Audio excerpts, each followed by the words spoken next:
Okay അല്ലേ? Sound clear അല്ലേ? Yes. അപ്പോൾ പ്രിയപ്പെട്ടവരെ, നമുക്ക് കണ്ടന്റിലേക്ക് കടക്കാം.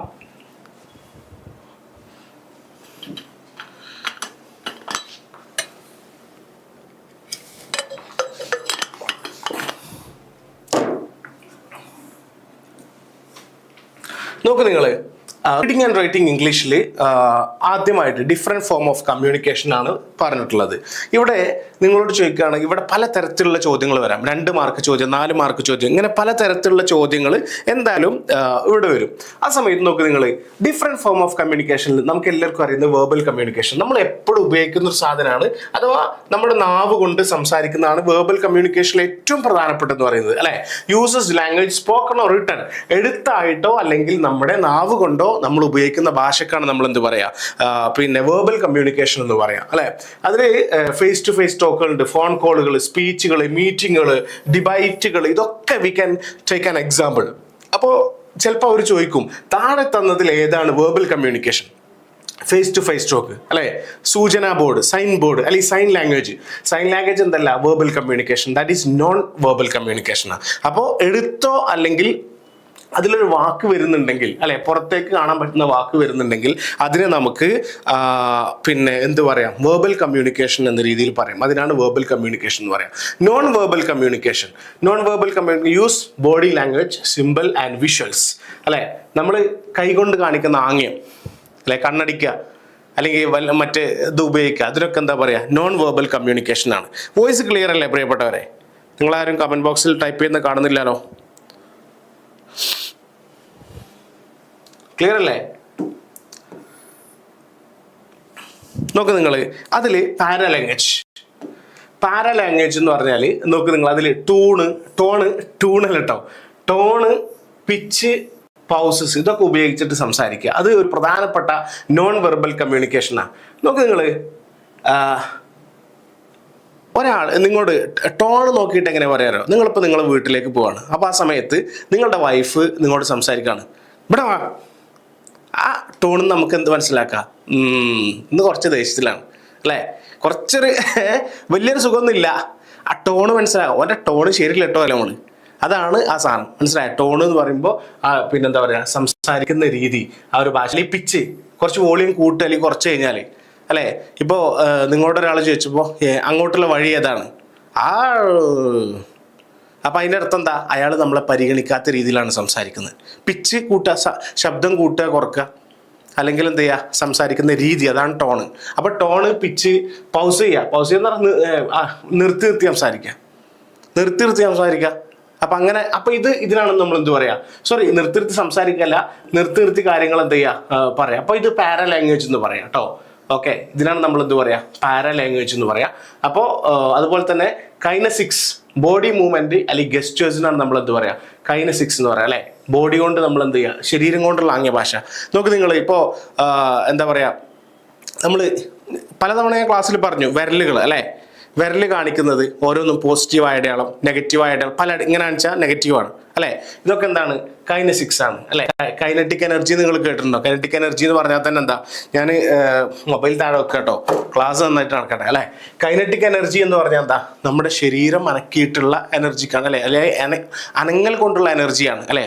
മൂവ് ചെയ്തുകൊണ്ടുള്ള എനർജിക്കാണ് കൈനറ്റിക് സ്കില്ല് എന്നൊക്കെ പറയാം. എനിവേ, കൈനസിക്സ് എന്ന് പറയുമ്പോൾ ബോഡി മൂവ്മെന്റ്, ഗെസ്റ്റേഴ്സ്, അതിനാണ് നമ്മൾ എന്ത് പറയാ, കൈനസിക്സ് എന്ന് പറയും. ഇപ്പോൾ ജർമ്മനിയിൽ നിങ്ങൾ നോക്ക്, ഇന്ത്യയിൽ ഇങ്ങനെ കാട്ടിയ എന്താ, തലകൊണ്ട് ഇങ്ങനെ കാട്ടിയ എന്താ, യെസ് ഓർ നോ, അല്ലേ?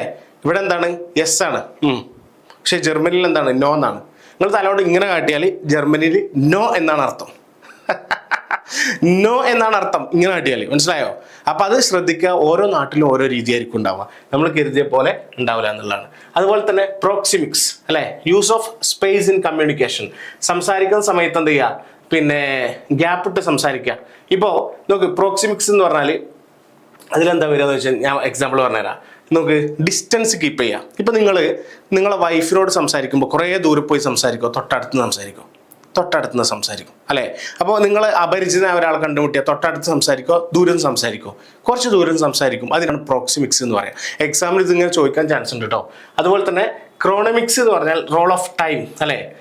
പങ്ക്ച്വാലിറ്റി, സമയം ഇപ്പൊ നോക്ക് നിങ്ങൾ, എല്ലാവർക്കും അറിയുന്ന ഒരു കാര്യമാണ് എന്ത്, പിന്നെ നിങ്ങളെ സ്കൂൾ സ്റ്റാർട്ട് ചെയ്യുന്നത് 10 മണിക്കാണെങ്കിൽ ആ 10 മണി എന്നുള്ളത് എന്താണ്, അത് നിങ്ങളോട് നോൺ വെർബൽ കമ്മ്യൂണിക്കേഷനാണ്. എല്ലാവരും പോവാണ്, പ്രിൻസിപ്പൾ പോകുന്നു, ടീച്ചർ പോകുന്നു, HM പോകുന്നു, ഹെഡ്മാസ്റ്റർ പോകുന്നു, എല്ലാവരും പോകുന്നു. എന്തേ, അവരോട് ആരെങ്കിലും പറഞ്ഞോ ഇന്ന് 10 മണിക്ക് ബെല്ലടിക്കും എന്ന് വിളിച്ചു പറഞ്ഞിട്ടൊന്നുമില്ല, തൊള്ളോണ്ട് പറഞ്ഞിട്ടൊന്നുമില്ല. അവിടെ ഒരു സാധനം, ഒരു സൈനി അല്ലെങ്കിൽ 10 മണി എന്നുള്ളൊരു നിയമം അവിടെ ഉണ്ടാക്കി വെച്ചാണ്.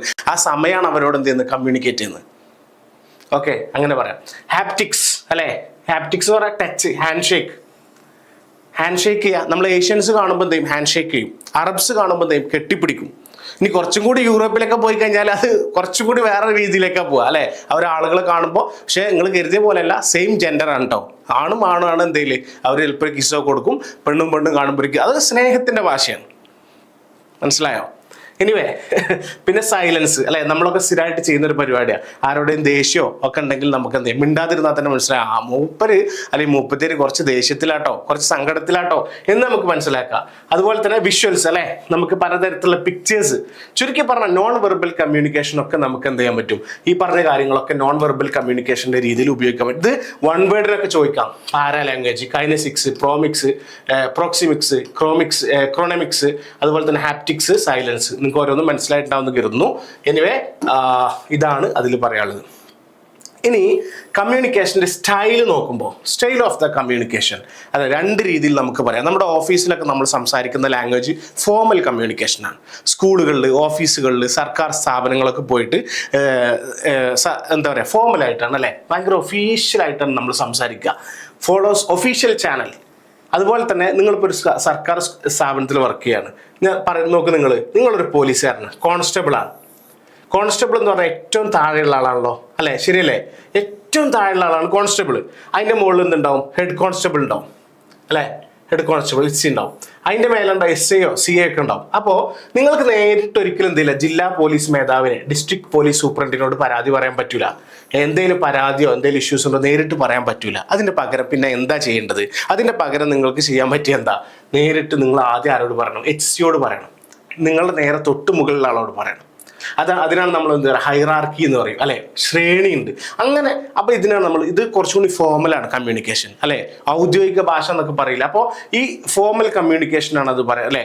A worker sending a report to the manager via proper channel. Manager ഏറ്റവും മുകളിലുള്ള ആളാണ്, ഞാൻ ഏറ്റവും താഴെയുള്ള ആളാണ്, പക്ഷേ ഞാൻ നേരിട്ട് മാനേജർക്ക് അയക്കരുത്, ഞാൻ ആദ്യം എന്ത് ചെയ്യണം, എൻ്റെ മുകളിലുള്ള ഉദ്യോഗസ്ഥനെ അയക്കണം, അയാൾ അതാണ് ഫോർമൽ കമ്മ്യൂണിക്കേഷൻ്റെ ഒരു മെത്തേഡ് എന്ന് പറയുന്നത്. മറ്റൊന്നാണ് ഇൻഫോർമൽ കമ്മ്യൂണിക്കേഷൻ അല്ലെ. നമ്മൾ സാധാരണ കാഷ്വലായിട്ട് പറയുന്ന, സ്പോണ്ടേനിയസ് ആയിട്ട് പറയുന്ന അല്ലെ, അതിന് പ്രത്യേകിച്ച് നിയമങ്ങളോ കാര്യങ്ങളോ ഒന്നുമില്ല, നമുക്ക് തൊള്ള കിട്ടിയത് പറയണം. നമ്മൾ കൂട്ടുകാരായിട്ട് ചായ കുടിക്കുമ്പോഴും ഭക്ഷണം കഴിക്കുമ്പോഴും ക്യാൻറ്റീൻ ഇരിക്കും അല്ലേ, അങ്ങനെ പറയാം. നമ്മൾ സ്കൂളിൽ പഠിക്കുമ്പോഴല്ലേ, ആൺകുട്ടികളും ചെയ്യും തൻ്റെ സ്വന്തം നാട്ടിലുള്ള കൂടെ പഠിച്ച ആൾക്കാരടുത്ത് ഒരിക്കലും ഇരിക്കില്ല. അതേസമയം പെൺകുട്ടികൾ എന്താ ചെയ്യാറിയോ, തൻ്റെ അയൽവാസികളായ ഏറ്റവും അടുത്തുള്ള ആൾക്കാർ, അയൽവാസികളായ ഏറ്റവും അടുത്തുള്ള ആളായിട്ട് കമ്പനി, ഒരു ഭയങ്കര കമ്പനി ആയിക്കാറ്. ഇവർ നാട്ടിൽ നിന്ന് വീട്ടിൽ പോയാലും ഇവരെ തന്നെ കാണുന്നത്, സ്കൂളിൽ വന്നാലും തന്നെ ഇവർ പറയാനുള്ള കഥ, ഇവർ രണ്ടാളെ കഥ ആകെ ഇവർ കേട്ടിട്ടുണ്ടാവുള്ളൂ, അങ്ങോട്ടും ഇങ്ങോട്ടും ഒരുമിച്ച് തന്നെ ഫുൾ ടൈം. ആൺകുട്ടികൾ കൂടുതൽ, ഞാൻ പൊതുവെ നിങ്ങളൊക്കെ കണ്ടിട്ടുണ്ടാവും, പൊതുവെ എക്സ്പ്ലോർ ചെയ്തിട്ട് എന്ത് ചെയ്യും, കൂടുതൽ ഏരിയയിലേക്ക് കടന്നു പോകാറുണ്ട്. പക്ഷെ പെൺകുട്ടികൾ അങ്ങനെയല്ല, ഇതെന്നെ പറഞ്ഞിരിക്കും. അപ്പോൾ ഉള്ള നാട്ടിലത്തെ വർത്താനം, വീട്ടിലത്തെ വർത്താനം ഒക്കെ അതിൽ വരും. ഞാൻ പറഞ്ഞു തരുന്നത് എപ്പോഴും നമ്മൾ എന്ത് ചെയ്യണം, ഒരു സ്ഥലത്ത് പോയി കഴിഞ്ഞാൽ അപരിചിതരെ കൂടുതൽ പരിചയപ്പെടാൻ നോക്കണം. അപ്പോഴല്ലേ നമുക്ക് കൂടുതൽ പിന്നെ എന്താ പറയുക, ആളുകളിലേക്ക് എത്തിപ്പെടാൻ പറ്റുള്ളൂ. അപ്പോൾ ഇൻഫോർമൽ കമ്മ്യൂണിക്കേഷൻ എന്ന് പറയുന്നത് നമുക്ക് തോന്നിയത് നമ്മൾ വിളിച്ച് പറയുന്നതിനാണെന്ന് പറയാം. ഫോർമൽ ആകുമ്പോൾ പിന്നെ അതിന് കൃത്യമായ സ്ട്രക്ചർ ഉണ്ടാകും. അതൊരു എക്സാമ്പിളാണ് ഹൈറാർക്കി ഒക്കെ കീപ്പ് ചെയ്തിട്ട് നമ്മൾ സംസാരിക്കുക. അതുപോലെ സംസാരിക്കുമ്പോൾ എന്ത് ചെയ്യണം, തോന്നിയതുപോലെ നമുക്ക് പറയാൻ പറ്റില്ല അല്ലേ. ഒരു ഓഫീസിൽ പോയിട്ട് നിങ്ങളെ പിന്നെന്താ പറയുക, നിങ്ങളെ വയസ്സ് 30 അല്ലേ, നിങ്ങളെ മാനേജർ വയസ്സ്, നിങ്ങൾ സാധാരണ എംപ്ലോയി ആണ്, നിങ്ങളെ മാനേജർ വയസ്സ് എന്ന് പറയുന്നത് 25 എന്നിട്ട് നീ എന്ന് വിളിക്കാൻ പറ്റുമല്ലേ, നിങ്ങൾ പറയും.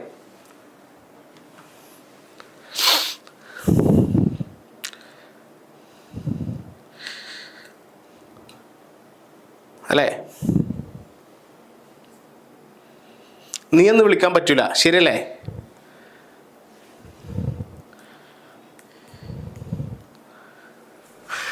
ഞാൻ ഇടയ്ക്കൊന്ന് മൊബൈൽ എടുത്ത് നോക്കിയാ കേട്ടോ. ഇനി അപ്പോൾ ഓഫീസിലും അപ്പോൾ അവിടെ ഒരു ഫോർമൽ കമ്മ്യൂണിക്കേഷൻ സ്റ്റൈൽ ഉണ്ട്, സ്ട്രക്ചർ ഉണ്ട് എന്നുള്ളതാണ്. ഇനി നോക്ക് നിങ്ങൾ, ഇനി നമുക്ക് നമ്പർ ഓഫ് പാർട്ടിസിപ്പൻസ്. അപ്പോൾ സ്റ്റൈൽ നമ്മൾ പറഞ്ഞു ഫോർമൽ ആൻഡ് ഇൻഫോർമൽ അല്ലേ, ആ രീതിയിൽ നമ്മൾ പറഞ്ഞു. ഇനി നമുക്ക് പറയാനുള്ളത് ഇൻട്രാ പേഴ്സണൽ അല്ലെങ്കിൽ എന്താണ്, പിന്നെന്താ പറയുക, based on number of participants. Intra personal എന്ന് പറഞ്ഞാൽ നിങ്ങൾ നിങ്ങളോട് തന്നെ സംസാരിക്കുന്നതിനാണ് ഇൻട്രാ പേഴ്സണൽ എന്ന് പറയാം.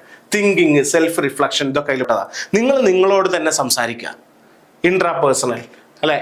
ഡയാഡിക് എന്ന് പറഞ്ഞാൽ ബിറ്റ്വീൻ ടു പീപ്പിൾ, രണ്ട് പേര് തമ്മിൽ സംസാരിക്കുന്നതാണ് അല്ലെ. നിങ്ങൾ ഒരാളെ ഫോൺ വിളിക്കുന്നു അല്ലെങ്കിൽ സംസാരിക്കുന്നു. സ്മാൾ ഗ്രൂപ്പ്, അത് രണ്ടിലധികം ആൾക്കാരുള്ള ഗ്രൂപ്പിലാണ് നമ്മൾ സ്മാൾ ഗ്രൂപ്പ് ടോക്കിംഗ് എന്ന് പറയാം. പബ്ലിക് ആയിട്ടല്ലേ, വൺ സ്പീക്കർ ടു മെനി, ഒരുപാട് ആൾക്കാർ. ഇപ്പോൾ പബ്ലിക് പ്രഭാഷണമൊക്കെ നടത്തുന്നത് എന്താണ്? പബ്ലിക് സ്പീക്കാണ്. പിന്നെ മാസ്, ലാർജ് ഓഡിയൻസ് വയ മീഡിയ അല്ലെ, പത്രത്തിലൂടെ പിന്നെന്താ പറയുക, ടി വിയിലൂടെ, പത്രസമ്മേളനങ്ങൾ, മഹാസമ്മേളനങ്ങൾ, ഇതൊക്കെ എന്താണ്? മാസ് ആണ്. മാസ് എന്ന് പറയുമ്പോൾ എല്ലാം കുറെ എന്ന ലാർജ് എന്ന അർത്ഥത്തിലാണ് വരുന്നത്. അപ്പോൾ ഇൻട്രാ പേഴ്സണൽ ഉണ്ട്, ഡയാഡിക് ഉണ്ട്, സ്മാൾ ഗ്രൂപ്പ്, പബ്ലിക്, മാസ്, ഇതൊക്കെ ഓർമ്മയിൽ ഉണ്ടാവുക. നോക്ക് നിങ്ങൾ, എഫക്റ്റീവ് നല്ലൊരു കമ്മ്യൂണിക്കേഷൻ നടക്കണമെങ്കിൽ അവിടെ എന്ത് വേണം? എഫക്റ്റീവായ കമ്മ്യൂണിക്കേഷൻ നടക്കണമെങ്കിൽ അവിടെ ഈ ഒരു കാര്യങ്ങൾ ശ്രദ്ധിച്ചാൽ മതി. ഒന്ന് ബി ക്യൂരിയസ് ആവണം അല്ലെ, നന്നായിട്ട് ആക്റ്റീവായിട്ട് നമ്മൾ എന്ത് ചെയ്യണം? അതിനെ ശ്രദ്ധിക്കുക എന്നുള്ളതാണ്. ആക്റ്റീവായിട്ട് നമ്മൾ അതിനെ ലിസൺ ചെയ്യുക. റീഡ് വൈഡ്ലി അല്ലെ, വൈഡ് റീഡിങ് ആണ്. നന്നായിട്ട് എന്ത് ചെയ്യുക? അവിടുത്തെ അന്തരീക്ഷം കറക്റ്റ് മനസ്സിലാക്കി എടുക്കുക. എന്താണോ അവർ ഉദ്ദേശിച്ചത്, അവർ പറഞ്ഞത് കറക്റ്റ് മനസ്സിലാക്കുക. ഒബ്സർവ്, ഗുഡ് കമ്മ്യൂണിക്കേഷൻ, നല്ല കമ്മ്യൂണിക്കേഷൻ നിരീക്ഷിക്കുക. ശരിക്കും പറഞ്ഞാൽ ബി ക്യൂരിയസ് ആവുക. അതുപോലത്തെ എന്തൂസിയാസം ഉണ്ടാവും. എന്തൂസിയാസം എന്ന് പറഞ്ഞാൽ എന്താ? നമുക്ക് അതിനോടുള്ള താല്പര്യം, ജിജ്ഞാസ എന്നൊക്കെ ഇട്ടില്ലേ, അത് കൃത്യമായിട്ടുണ്ടാവും. കണ്ണൊക്കെ നോക്കിയിട്ട് പറഞ്ഞ ആളുകൾ ഇങ്ങനെ നോക്കി കറക്റ്റ് പക്കായിട്ട് എന്ത് ചെയ്യുക? നമ്മൾ ചെയ്യുക എന്നുള്ളതാണ്. ബി എംപതറ്റിക്, സംസാരിക്കുന്ന ആൾ, understand others feeling, avoid ego, use mirroring അല്ലെ. നമ്മൾ എന്ത് ചെയ്യരുത്? ഒരിക്കലും ആ സംസാരിക്കുന്ന ആള്, ഇപ്പൊ അയാള് ഭയങ്കര വിഷയം അടിക്കാണ് അല്ലെ, പിന്നെ കാശ്മീരിൽ മരണപ്പെട്ട എന്നൊക്കെ പറഞ്ഞിട്ട് ഇങ്ങനെ വിഷയങ്ങൾ പറയുമ്പോൾ, അല്ലെങ്കിൽ പിന്നെ അവിടെ കൊല്ലപ്പെട്ട, അല്ലെങ്കിൽ മറ്റോടത്ത് കൊല്ലപ്പെട്ട, അങ്ങനെ പറയുമ്പോൾ നമ്മളിങ്ങനെ ചിരിക്കാണ്. ഇങ്ങനെ ഉണ്ട്, അതേ പോയിന്റ് താഴെയും വരുന്നുണ്ട് കേട്ടോ. നമ്മളിങ്ങനെ ചിരിക്കാണ്. അല്ലെങ്കിൽ അയാൾ എന്ത് ചെയ്യാണ്? ചിരിക്കണ കാര്യം പറയുമ്പോൾ നമ്മളിങ്ങനെ കരയാണ്. അതിന്റെ അർത്ഥം നമുക്ക് എമ്പതി ഇല്ല എന്നുള്ളതാണ് അല്ലെ. ബി ഹോണസ്റ്റ് അല്ലെ, സത്യസന്ധമായിട്ട് നമ്മൾ അവിടെ ഇരിക്കുക, നല്ല രീതിയിൽ ഇരിക്കുക. വെറുതെ എന്താണ്, നമുക്ക് പോകാൻ താല്പര്യമുണ്ട്, അവിടെ ഇരിക്കാൻ താല്പര്യമില്ല, എന്നാലും അവിടെ ഇരിക്കുക. മനസ്സ് വേറെ എവിടെയാണ്, അതാണ് be honest. Use humour wisely. അവർ പറയുന്ന ഹ്യൂമറുകൾ, ഇപ്പോൾ ചില ആൾക്കാരുണ്ടാവും ചെറിയൊരു വിറ്റ് അടിച്ചിട്ടുണ്ടാവുള്ളൂ, ചെറുത്. പിന്നെ ആ വിറ്റ് കേട്ടപ്പോൾ തന്നെ എന്ത് ചെയ്യും? വലിയ പെരുഞ്ചിരിക്കുക, പൊട്ടിച്ചിരിക്കും, സദസ്സൊന്നും നോക്കില്ല അല്ലെ. അതൊരു എഫക്റ്റീവ് കമ്മ്യൂണിക്കേഷൻ്റെ രീതിയല്ല. അല്ലെങ്കിൽ രണ്ടാൾക്കാർ സംസാരിക്കുക, ഭയങ്കര ഒച്ചത്തിൽ സംസാരിക്കുക. അതുപോലെ തന്നെ ഹ്യൂമറുകൾ എന്ത് ചെയ്യുക? ചിലപ്പോൾ വിറ്റടിക്കുക, ചിരിക്കാതിരിക്കുക. ഇയാൾ പ്രസംഗിക്കുന്ന ആൾ ഭയങ്കര വിറ്റടിച്ചിട്ടുണ്ടാവും, പക്ഷെ ഇവൽ ചിരിക്കണമെന്നില്ല, ആകെ നോളാവില്ലേ. ചില അധ്യാപകരുണ്ടെങ്കിൽ കുട്ടികളോട് ഭയങ്കര സ്ട്രിക്റ്റ് ആയിക്കാരട്ടോ. അങ്ങനെ ഇയാള് എന്ത് വിറ്റടിച്ചാലും കുട്ടികൾ ആദ്യം തീരുമാനിച്ചിട്ടുണ്ടാവും ചിരിക്കരുത്. ലാസ്റ്റ് ഇയാളും അടുത്ത് ഇയാൾ ദേഷ്യം പിടിച്ചു പോകും. ഇതെന്നെ സ്ഥിരം പരിപാടി. അങ്ങനെ എത്ര അധ്യാപകർ ലോക്കേക്കുന്ന അറിയോ? സ്റ്റേ പോസിറ്റീവ് അല്ലെ, smile, manage stress, keep interaction uplifting. നമ്മൾ എപ്പോഴും പോസിറ്റീവ് ആയിരിക്കുക. ഏതൊരു സദസ്സിൽ പോയിരിക്കുമ്പോൾ നമ്മൾ ശ്രദ്ധിക്കേണ്ട കാര്യതാ. ഇപ്പൊ നിങ്ങളൊക്കെ ശ്രദ്ധിക്കേണ്ടത്, കണ്ണാടിക്ക് മുന്നിൽ പോവുക. കണ്ണാടിക്ക് മുന്നിൽ പോയിട്ട് നിങ്ങൾ ഇങ്ങനെ നിൽക്കുക, നിന്നിട്ട് നിങ്ങൾ ചുണ്ട് കൂട്ടിയിട്ട് നിൽക്കുക. നിങ്ങൾ ചുണ്ട് കൂട്ടി നിൽക്കുമ്പോൾ നിങ്ങൾക്ക് എന്ത് ഫേസാണ് കിട്ടുന്നത് എന്നുള്ളത് ശരിക്കും ശ്രദ്ധിക്കുക. നമ്മളൊരു പരിപാടിക്ക് പോകുമ്പോൾ നമ്മൾ ചുണ്ട് പൂട്ടിയിട്ട് നിൽക്കുക. ചില ആൾക്കാർ ചുണ്ട് പൂട്ടി, ഇപ്പം ഞാനൊക്കെ ചുണ്ട് പൂട്ടി കഴിഞ്ഞാൽ വീരപ്പനെക്കാട്ടും ധീരനായിട്ടുള്ള, എന്താ പറയുക, ഭയങ്കര സ്ട്രിക്റ്റ് ആയിട്ടുള്ള ഒരാളെ ഫീൽ ചെയ്യുക. ഒരു സദസ്സിന് പറ്റിയ ഒരു രീതിയല്ല അത്. അപ്പോൾ നമ്മളെ ഫേസിൽ എപ്പോഴും എന്ത് വേണം? അത് എവിടെയാണെങ്കിലും, ഒരു വീട്ടിലേക്ക് ചെല്ലുമ്പോൾ എവിടെ, we should have a smile on our face. Smile please, smile please. ഈ സ്മൈൽ അല്ല കേട്ടോ, സ്മൈൽ പ്ലീസ്. ആ ഒരു ചിരി നമ്മുടെ മുഖത്ത് ഇങ്ങനെ ഉണ്ടാവണം. ഈ സാധനം ഉണ്ടാവണം. അത് ഒരു പോസിറ്റീവാണ്, എപ്പോഴും വേണം കേട്ടോ. ഇനി കണ്ടോലി ചിരിച്ചിട്ട് വീട്ടുകാരും തല്ലിട്ട് ഞാൻ ഉത്തരവാദില്ലേ. Ensure clarity. അതുപോലെ തന്നെ പിന്നെന്താ പറയുക, നമുക്ക് എന്തെങ്കിലും ഒരു മെസ്സേജ് അല്ലെ, അയാൾ സംസാരിച്ചത് നമുക്ക് മനസ്സിലായിട്ടില്ല, പ്രാസംഗികം സംസാരിച്ചത് മനസ്സിലായിട്ടില്ല, ക്ലാസ് എടുത്ത അത് ക്ലിയർ ചെയ്ത് പോവുക. അതുപോലെ തന്നെ ചൂസ് വേർഡ്സ് കെയർഫുള്ളി. അതുപോലെ തന്നെ നമ്മൾ തിരിച്ച് സംസാരിക്കുമ്പോൾ എന്ത് ചെയ്യുക? നല്ല വേർഡ് ഉപയോഗിക്കുക. ഇപ്പൊ പരമാവധി ഫില്ലേഴ്സ് ഒഴിവാക്കുക. ഫില്ലേഴ്സ് എന്താ ഈ ഫില്ലേഴ്സ്? ഇങ്ങനത്തെ വേർഡുകൾ ഉണ്ടല്ലോ, അതിനാണ് ഫില്ലേഴ്സ് തരാ. ഒരാളിങ്ങോട്ട് ഇങ്ങനെ പറയാം, കാര്യമായിട്ട് പറയാം, അപ്പൊ നിങ്ങൾ മറുപടി ഫുള്ള് ഫില്ലേഴ്സ് കൊണ്ടുള്ള പരിപാടിയാ. അങ്ങനെ ഒരിക്കലും ചെയ്യരുത്. അങ്ങനെ ചെയ്ത് കഴിഞ്ഞാൽ ഭയങ്കര, അയാൾ കേൾക്കുന്ന ഭയങ്കര, നിങ്ങൾക്ക് തന്നെ ആലോചിച്ച് നോക്ക് അല്ലെ. നിങ്ങൾ ഹസ്ബൻഡിനോട് കാര്യമായിട്ട് പറയും, ഇയാൾ തിരിഞ്ഞു നോക്കണില്ല, എന്ത് ചോദിച്ചാലും അതിനാണ് ഫില്ലർ ഫില്ലർ അല്ലേ, നല്ല ഫില്ലറാ. എനിവേ ഇത്രയും കാര്യങ്ങൾ അപ്പൊ എസ് എ ചോദിക്കുന്ന സമയത്ത് നിങ്ങൾ എന്ത് ചെയ്യുക, പോയിന്റ് വൈസ് പോയിന്റ് ആയിട്ട് എഴുതി കൊടുക്കുക, ഓരോന്നോരോന്ന് എഴുതി കൊടുക്കുന്നത്. അപ്പൊ ആദ്യത്തെ പോയിന്റ് എന്താ, നിങ്ങൾ എന്ത് ചെയ്യും, the way of effective communications are many അല്ലെ, ഒരുപാട് മെത്തേഡുകളുണ്ട്. അതിൽപ്പെട്ട ഒന്നാണ് ബി ക്യൂരിയസ് അല്ലെ, show enthusiasm, be empathetic, be honest അല്ലെ, use humour wisely, stay positive, ensure clarity, choose words carefully. ഇങ്ങനെ കൃത്യമായിട്ട് എന്ത് ചെയ്യുക, നിങ്ങൾ പറഞ്ഞു കൊടുക്കുക എന്നുള്ളതാണ്. നോക്ക് നിങ്ങൾ, ഭാഷയും ഭാഷയുടെ എന്താ പറയുക ഫങ്ഷൻസ് എന്തൊക്കെയാന്നുള്ളതാണ്. അതിൽ ലാംഗ്വേജ്, നമുക്കറിയാം language describes characteristics of people or things to differentiate them അല്ലെ. ഭാഷ എന്ന് പറയുന്നത് ജനങ്ങളെ വ്യത്യസ്തമാക്കാനുള്ള സാധനമാണ്. കേരള, മലയാളികൾ, തമിഴൻ അല്ലെ, തെലുങ്കുകാർ, ഇങ്ങനെ ഓരോന്നിനെയും വ്യത്യസ്തമാക്കാനുള്ളതിനാണ് നമ്മൾ എന്ത് പറയാ, ഭാഷ എന്ന് പറയാം. ഓരോന്നിനെയും ഓരോന്ന് വേർതിരിച്ചറിയാം. A student learns attend this class, a teacher instructs and evaluates. നോക്ക് നിങ്ങൾ, ഒരു കുട്ടി എന്ന് പറയുമ്പോൾ അതിൽ പഠിക്കുകയാണ്, അതേസമയം ടീച്ചർ എന്ന് പറയുന്നത് എന്താണ്, വിലയിരുത്തലും പഠിപ്പിക്കലുമാണ്. അപ്പോൾ അതിനെ വേർതിരിക്കാനാണ് നമ്മുടെ ഇവിടെ ഭാഷ ഉപയോഗിച്ചത്. അല്ലെങ്കിൽ ആളുകളെ വേർതിരിക്കാൻ, വസ്തുക്കളെ എല്ലാത്തിനും ഭാഷ ഉപയോഗിക്കും അല്ലെ. സ്റ്റൂള്, കസേര, രണ്ടും തമ്മിൽ വ്യത്യാസമുണ്ട്. ആ ഭാഷയുടെ വ്യത്യാസമാണ്, അതിനാണ് ഭാഷ ഉപയോഗിക്കുന്നത്. ഓരോന്ന് ആണ്, പെണ്ണ് അല്ലെ. ആ ഭാഷ, ആ വേർഡ് ഇല്ലെങ്കിൽ എന്താ, രണ്ടു കൂട്ടർക്ക് ഒന്ന് വിളിക്കേണ്ടി വരും. എന്താ വിളിക്കുക, ആണെന്നോ പെണ്ണെന്നോ അല്ലെ. ഓരോന്നിനും പേരുണ്ടല്ലോ, ഓരോന്നിനും പേരുണ്ട്. ആ ഓരോ പേരുകളും എന്തുകൊണ്ടാണ്, ഭാഷ കൊണ്ടുണ്ടായത്. അപ്പൊ ഭാഷ എന്ന് പറയുന്നത് describes features of people, things to differentiate them. കണ്ടോ, ഈസി ആയിട്ട് നിങ്ങൾക്ക് എഴുതി കൊടുക്കാം. What is the definition of language എന്ന് ചോദിച്ചാൽ ഡിസ്ക്രൈബ്സ് ഫീച്ചേഴ്സ്. ഫീച്ചേഴ്സ് എന്ന് പറഞ്ഞാലും ക്യാരക്ടറിസ്റ്റിക്സ് എന്ന് പറഞ്ഞാലും ഒക്കെ എന്താണ്, ആട്രിബ്യൂട്ട്സ് എന്നൊക്കെ പറഞ്ഞാലും ഒക്കെ ഒരേ വേർഡുകളാട്ടോ. ഇങ്ങനത്തെ വേർഡുകളൊക്കെ നിങ്ങളെ കയ്യിൽ ഉണ്ടാവണം.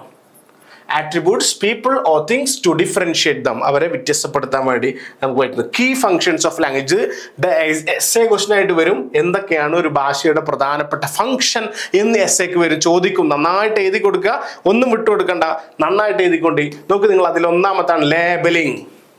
ലേബൽ ചെയ്യുക. ഞാൻ മാൾഡീവ്സ് പോയപ്പോൾ അവിടെ കുട്ടികൾ ഏറ്റവും കൂടുതൽ ഉപയോഗിക്കുന്ന ഒരു വേർഡാണ് ലേബലിംഗ്. നമ്മളിപ്പോൾ ഒരു കുട്ടികൾക്ക് ഒരു ചിത്രമൊക്കെ വർക്ക്ഷീറ്റൊക്കെ കൊടുത്തു കഴിഞ്ഞാൽ ഇപ്പോൾ പൂച്ച എന്നാണെങ്കിൽ അതിൻ്റെ താഴെ ക്യാറ്റ് നെയ്തൂലേ, അപ്പോൾ ആ ക്യാറ്റ് നെയ്തുന്ന സമയത്ത് അതിന് വിളിക്കുന്ന പേരാണെന്ത്, ലേബൽ ചെയ്യുക എന്ന് പറയും.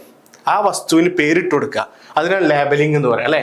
Describing someone or thing in a word or phrase, അതിനാണ് നമ്മൾ എന്ത് പറയാ, ഒരു വസ്തുവിനെ നമ്മൾ വിശേഷിപ്പിക്കുക, അതിനെ പറയാ, അതിനാണ് നമ്മൾ ലേബലിംഗ് എന്ന് പറയാം. നോക്ക് നിങ്ങൾ, ഇപ്പോൾ calling A teacher strict.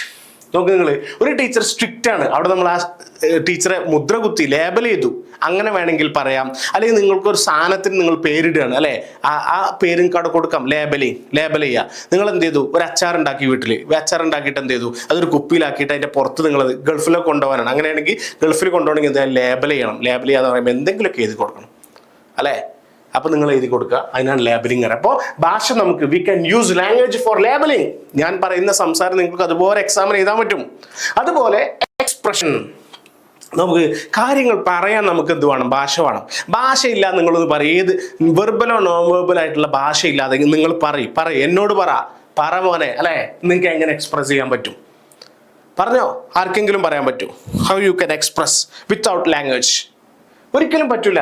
Conveying thoughts, feelings and culture, നമ്മുടെ സംസ്കാരം, നമ്മുടെ തോട്ടും ഫീലിങ്ങും ചിന്തകളും അല്ലെ, നമ്മുടെ എല്ലാ ആക്ടിവിറ്റീസും we can express through language അല്ലെ. റൈറ്റിംഗ്, സ്പീക്കിംഗ്, സൈൻ ലാംഗ്വേജ്, കണ്ടോ, ഇതൊക്കെ ഒരു എക്സാമ്പിൾ ആണ്. എന്തും ഭാഷ നമുക്ക് പ്രകടിപ്പിക്കാനുള്ള അവസരം. ഇവിടെ സ്കൂളുണ്ട്, ബോർഡ് കണ്ടാൽ നമുക്കറിയാം, that is known verbal communication, non verbal language. ശരിയല്ലേ? സിംഹത്തിന്റെ ഫോട്ടോ വെച്ച് Bandipur forest, what it means, സിംഹത്തെ കണ്ടില്ലെങ്കിലും സിംഹം ഇറങ്ങാൻ സാധ്യതയുള്ള സ്ഥലമാണ്. അപ്പോൾ അത് നോൺ വെർബൽ. ഞാൻ പറഞ്ഞു വരുന്നത് വെച്ചാൽ V can express, we can label and we can share information. നോക്ക്, അറിവുകൾ പാസ് ചെയ്യാൻ പറ്റും. ശരിയല്ലേ? ഞാൻ നിങ്ങൾക്ക് പഠിപ്പിച്ചിരുന്ന എനിക്കൊരു ഭാഷ അറിയുന്നതുകൊണ്ടാണ്, എൻ്റെ ഭാഷ നിങ്ങൾക്കും അറിയുന്നതുകൊണ്ടാണ് അല്ലേ ആണുമക്കളെ? Yes, fulfilling needs, expressing physical and emotional needs. നമ്മുടെ നോക്ക് നിങ്ങൾ, ഇപ്പൊ എനിക്ക് പറയാണ് ഞാൻ സങ്കടമാണ്, ഐ ആം സാഡ് എന്ന് എനിക്കൊരു ഭാഷ അറിയുന്നതുകൊണ്ടാണ് ഞാൻ പറയുന്നത്. ഞാൻ ഒരാളോട് പറയാണ് സാഡാണ് കേട്ടോ അല്ലെ, അല്ലെങ്കിൽ ഐ ലവ് യു എന്ന് പറയുന്നത് എങ്ങനെ, അതൊരു ഭാഷ ഉണ്ടായത് കൊണ്ടാണ്. അപ്പോൾ നമ്മുടെ ആവശ്യങ്ങളെ അല്ലെ, എനിക്കത് തരൂ, എനിക്കിത് തരൂ, എനിക്ക് 10 രൂപയുടെ ഒരു കോലുമുട്ടായി എന്ന് നമ്മളൊരു കടയിൽ പോയിട്ട് പലരും എന്താണ്, എൻ്റെ ആവശ്യത്തെ അത് ഫുൾഫിൽ ചെയ്യാണ്. അതിനെന്നെ സഹായിച്ച ആരാ? ഭാഷയാണ്. ലാംഗ്വേജ് ആണ്. അപ്പൊ ലാംഗ്വേജ് എന്ത് ചെയ്യാണ്? നമ്മുടെ നീഡ്സിനെ ഫുൾഫിൽ ചെയ്യാണ്. ബിൽഡിംഗ് റിലേഷൻഷിപ്സ് നോക്ക്, connecting people through communication, friends, chatting, family and discussion. നോക്ക് നിങ്ങൾ, നമുക്കൊക്കെ ബന്ധങ്ങൾ നിലനിർത്തുന്ന ഭാഷയാണ്. നിങ്ങൾ ഒരാളോട് ഒരു നിലക്കും സംസാരിക്കുന്നില്ല, എന്താ സംഭവിക്കുക? ബന്ധം മറ്റുപോകും അല്ലെ? ഒരാൾ നിങ്ങോട്ട് വന്ന് സംസാരിച്ചു, അല്ലെങ്കിൽ ഉപ്പ ഉമ്മ അല്ലെങ്കിൽ അച്ഛൻ അമ്മ സംസാരിക്കുന്ന സമയത്ത് നിങ്ങൾ തിരിഞ്ഞുപോയി, ഒന്നും പറഞ്ഞില്ല, ഒരു ഭാഷ ഉപയോഗിച്ചില്ല, what will happen? Your relationship will go അല്ലെ, വിൽ ബി ഗോൺ, അത് പോയിരിക്കും. Anyway, building relationships. മറ്റൊന്നാണ് ഇവാലുവേഷൻ. നോക്ക് നിങ്ങൾ, ഇവാലുവേഷന്റെ കാര്യത്തിലേക്ക് വരുമ്പോൾ ഹെൽപ്പിംഗ് ഇൻ ഡിസിഷൻ മേക്കിംഗ് അല്ലെ. നമുക്ക് എന്ത് ചെയ്യാം? ഓരോ വിഷയത്തെക്കുറിച്ച് നമുക്ക് എന്ത് ചെയ്യാം? കൃത്യമായിട്ട് ഭാഷ, ഇപ്പൊ ഒരു വിഷയത്തിന്റെ നെഗറ്റീവ് ആൻഡ് പോസിറ്റീവ്സ് നമ്മൾ പഠിക്കുന്ന സമയത്ത് അത് ഭാഷ ഉണ്ടായതുകൊണ്ട് നമുക്ക് ആ ഒരു ഭാഷയിൽ പറയാൻ പറ്റും അല്ലെ. നമ്മൾ അമിതമായി ഫാസ്റ്റ് ഫുഡ് കഴിച്ചാലുള്ള ഗുണങ്ങൾ, ദോഷങ്ങൾ, അപ്പോൾ നമ്മൾ എന്ത് ചെയ്യും? മലയാളത്തിലോ ഇംഗ്ലീഷിലോ ഏതെങ്കിലും ഭാഷയിൽ നമ്മൾ ചർച്ച ചെയ്യും, അത് മനസ്സിലാക്കിയെടുക്കാൻ പറ്റും. അപ്പോൾ നമുക്ക് എന്ത് ചെയ്യാൻ പറ്റും? ഓരോ കാര്യങ്ങൾ ഇവാലുവേഷൻ, വിലയിരുത്താൻ പറ്റും. പരീക്ഷ ഭാഷ ഉണ്ടായതുകൊണ്ട് നടക്കുകയാണ്. നിങ്ങൾ ആലോചിച്ച്, മനുഷ്യന്മാർക്ക് ഭാഷയില്ലെങ്കിൽ എന്താ പരീക്ഷ ചെയ്യുക? നമ്മൾ ഈ നാളത്തെ പരീക്ഷ ഭാഷ, we don't have any language, what will do? ഈ ലൈവ് കാണുന്ന നിങ്ങളൊക്കെ എന്ത് ചെയ്യും? ഒരു ഭാഷയില്ല, അവിടെ പോയിട്ട് ഇങ്ങനെ ഇരിക്കേ, പരീക്ഷ ഹാളിൽ തീർന്നു, കഴിഞ്ഞു അല്ലേ, എഴുതാനും അറിയില്ല, വായിക്കാനും അറിയില്ല. So language, there are lot of functions അല്ലെ. ഒരു ഭാഷയ്ക്ക് ഒരുപാട് കീ ആയിട്ടുള്ള കാര്യങ്ങൾ. അതുപോലെ തന്നെ പെർസുവേഷൻ ആൻഡ് എന്റർടൈൻമെന്റ് അല്ലെ. പെർസുവേഷൻ എന്ന് പറഞ്ഞാൽ എന്താ? മറ്റൊരാളെ എന്ത് ചെയ്യുക? നമ്മൾ അയാളെ കെട്ട് ഇൻഫ്ലുവൻസ് ചെയ്യുന്ന രൂപത്തിൽ മറ്റൊരാളെ എന്ത് ചെയ്യുക? ഇതാക്കുക, പ്രകോപനം കൊള്ളിപ്പിക്കുക. ചില ആൾക്കാരെ പ്രസംഗം കേട്ടില്ലേ, സംസാരം കേട്ട് കഴിഞ്ഞാൽ പിന്നെ ആൾക്കാരെ മധ്യലൊക്കെ കണ്ട് കയറും അല്ലെ. മറ്റുള്ളവരെ വെട്ടണം, മറ്റുള്ളവരെ കൊല്ലണം, ഓനെ ഇല്ലാതാക്കണം, ഇവരെ ഇല്ലാതാക്കണം, ഇങ്ങനത്തെ ചില പ്രസംഗം കേട്ടില്ല നിങ്ങൾ. അപ്പൊ അതിനൊക്കെ പെർസുവേഷൻ, അതിനൊക്കെ ഭാഷ ഉപയോഗിക്കാം. പ്രകോപിപ്പിക്കാൻ ഭാഷ ഉപയോഗിക്കാം. എന്റർടൈൻമെന്റിന് ഭാഷ ഉപയോഗിക്കാം. നമ്മൾ പാടുന്ന പാട്ടേതാടോ? അത് എന്റർടൈൻമെന്റ് അല്ലേ? ഒന്നടിച്ചാണ് ഇപ്പോഴത്തെ ഏറ്റവും ലേറ്റസ്റ്റ് ആയിട്ട് ട്രെൻഡിൽ നിൽക്കുന്ന പാട്ടിന്റെ 1-2 പാട്ടുകൾ.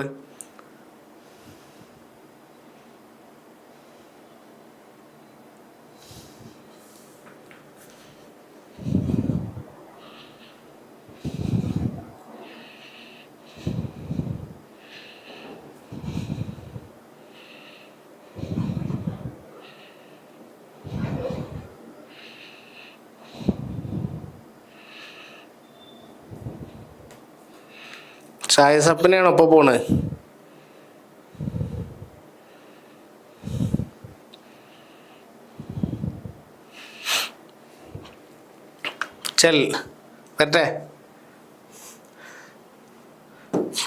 മറ്റേ പാട്ടില്ലേ, റഷ്യൻ പാട്ടില്ലേ, കോയജ് പാത്തിയോ, കേട്ടില്ലേ നിങ്ങള്? മലയാളം ഒന്നല്ല കേട്ടോ, ദാറ്റ് ഈസ് റഷ്യൻ.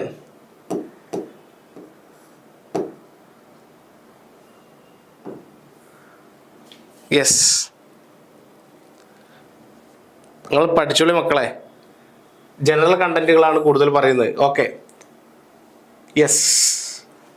അടുത്താണ് tips to improve language skills. എങ്ങനെ നമുക്ക് ഭാഷ സ്കില്ല് ഉപയോഗിക്കുക? റീഡിങ് ഇംപ്രൂവ് ചെയ്യുക, റൈറ്റിംഗ്, സ്പീക്കിംഗ്, ലിസണിങ്. ഇതാണ് നമ്മൾ ഇംഗ്ലീഷിൽ LSRW എന്ന് പറയുന്നത് അല്ലേ. LSRW, listening, speaking, reading, writing എന്ന് പറയുന്നതാണ് LSRW എന്ന് പറയുന്നത്.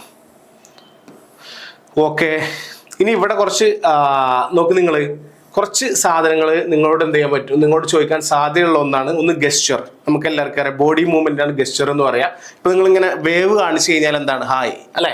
ഇത് ചോദിക്കണ്ട, ഇതിലേതെങ്കിലും ചോദിക്കും. അതുപോലെ ഇഡിയം ചോദിക്കാനുള്ള മാത്രം പഠിച്ചാൽ മതി. ഇഡിയം, ലിംഗോ, ഗെസ്ചർ, ഇതിൽ 3-1 മിക്കവാറും വരട്ടെ എക്സാമിന്. ലിംഗോ ചോദിച്ചിട്ടുണ്ട് ഓൾറെഡി. ലിംഗോ എന്ന് പറഞ്ഞാൽ ഒരു ഗ്രൂപ്പ് ഓഫ് പീപ്പിൾ സംസാരിക്കുന്ന ഭാഷയാണ് അല്ലെ. ഞാൻ അന്ന് പറഞ്ഞിരുന്നു, പിന്നെ spoken by a group of people.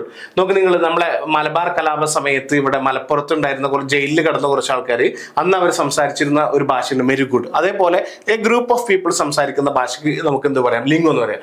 Idiom നിങ്ങൾ കേട്ടിട്ടുണ്ടാവും. നമ്മൾ എജുമി ഇംഗ്ലീഷിന്റെ ചാനലിലേക്ക് എപ്പോഴും നമ്മൾ അപ്ഡേറ്റ് ചെയ്യുന്നതാണ് ഇഡിയം. എന്ന് പറഞ്ഞാൽ എന്താ? നമ്മൾ വായിക്കുന്നതായിരിക്കൂല എന്ത് അതിന്റെ പിന്നെ മീനിങ് എന്ന് പറയുന്നത്. വൺസ് ഇൻ എ ബ്ലൂം നിങ്ങൾ കേട്ടിട്ടുണ്ടാവും. വൺസ് ഇൻ എ ബ്ലൂം,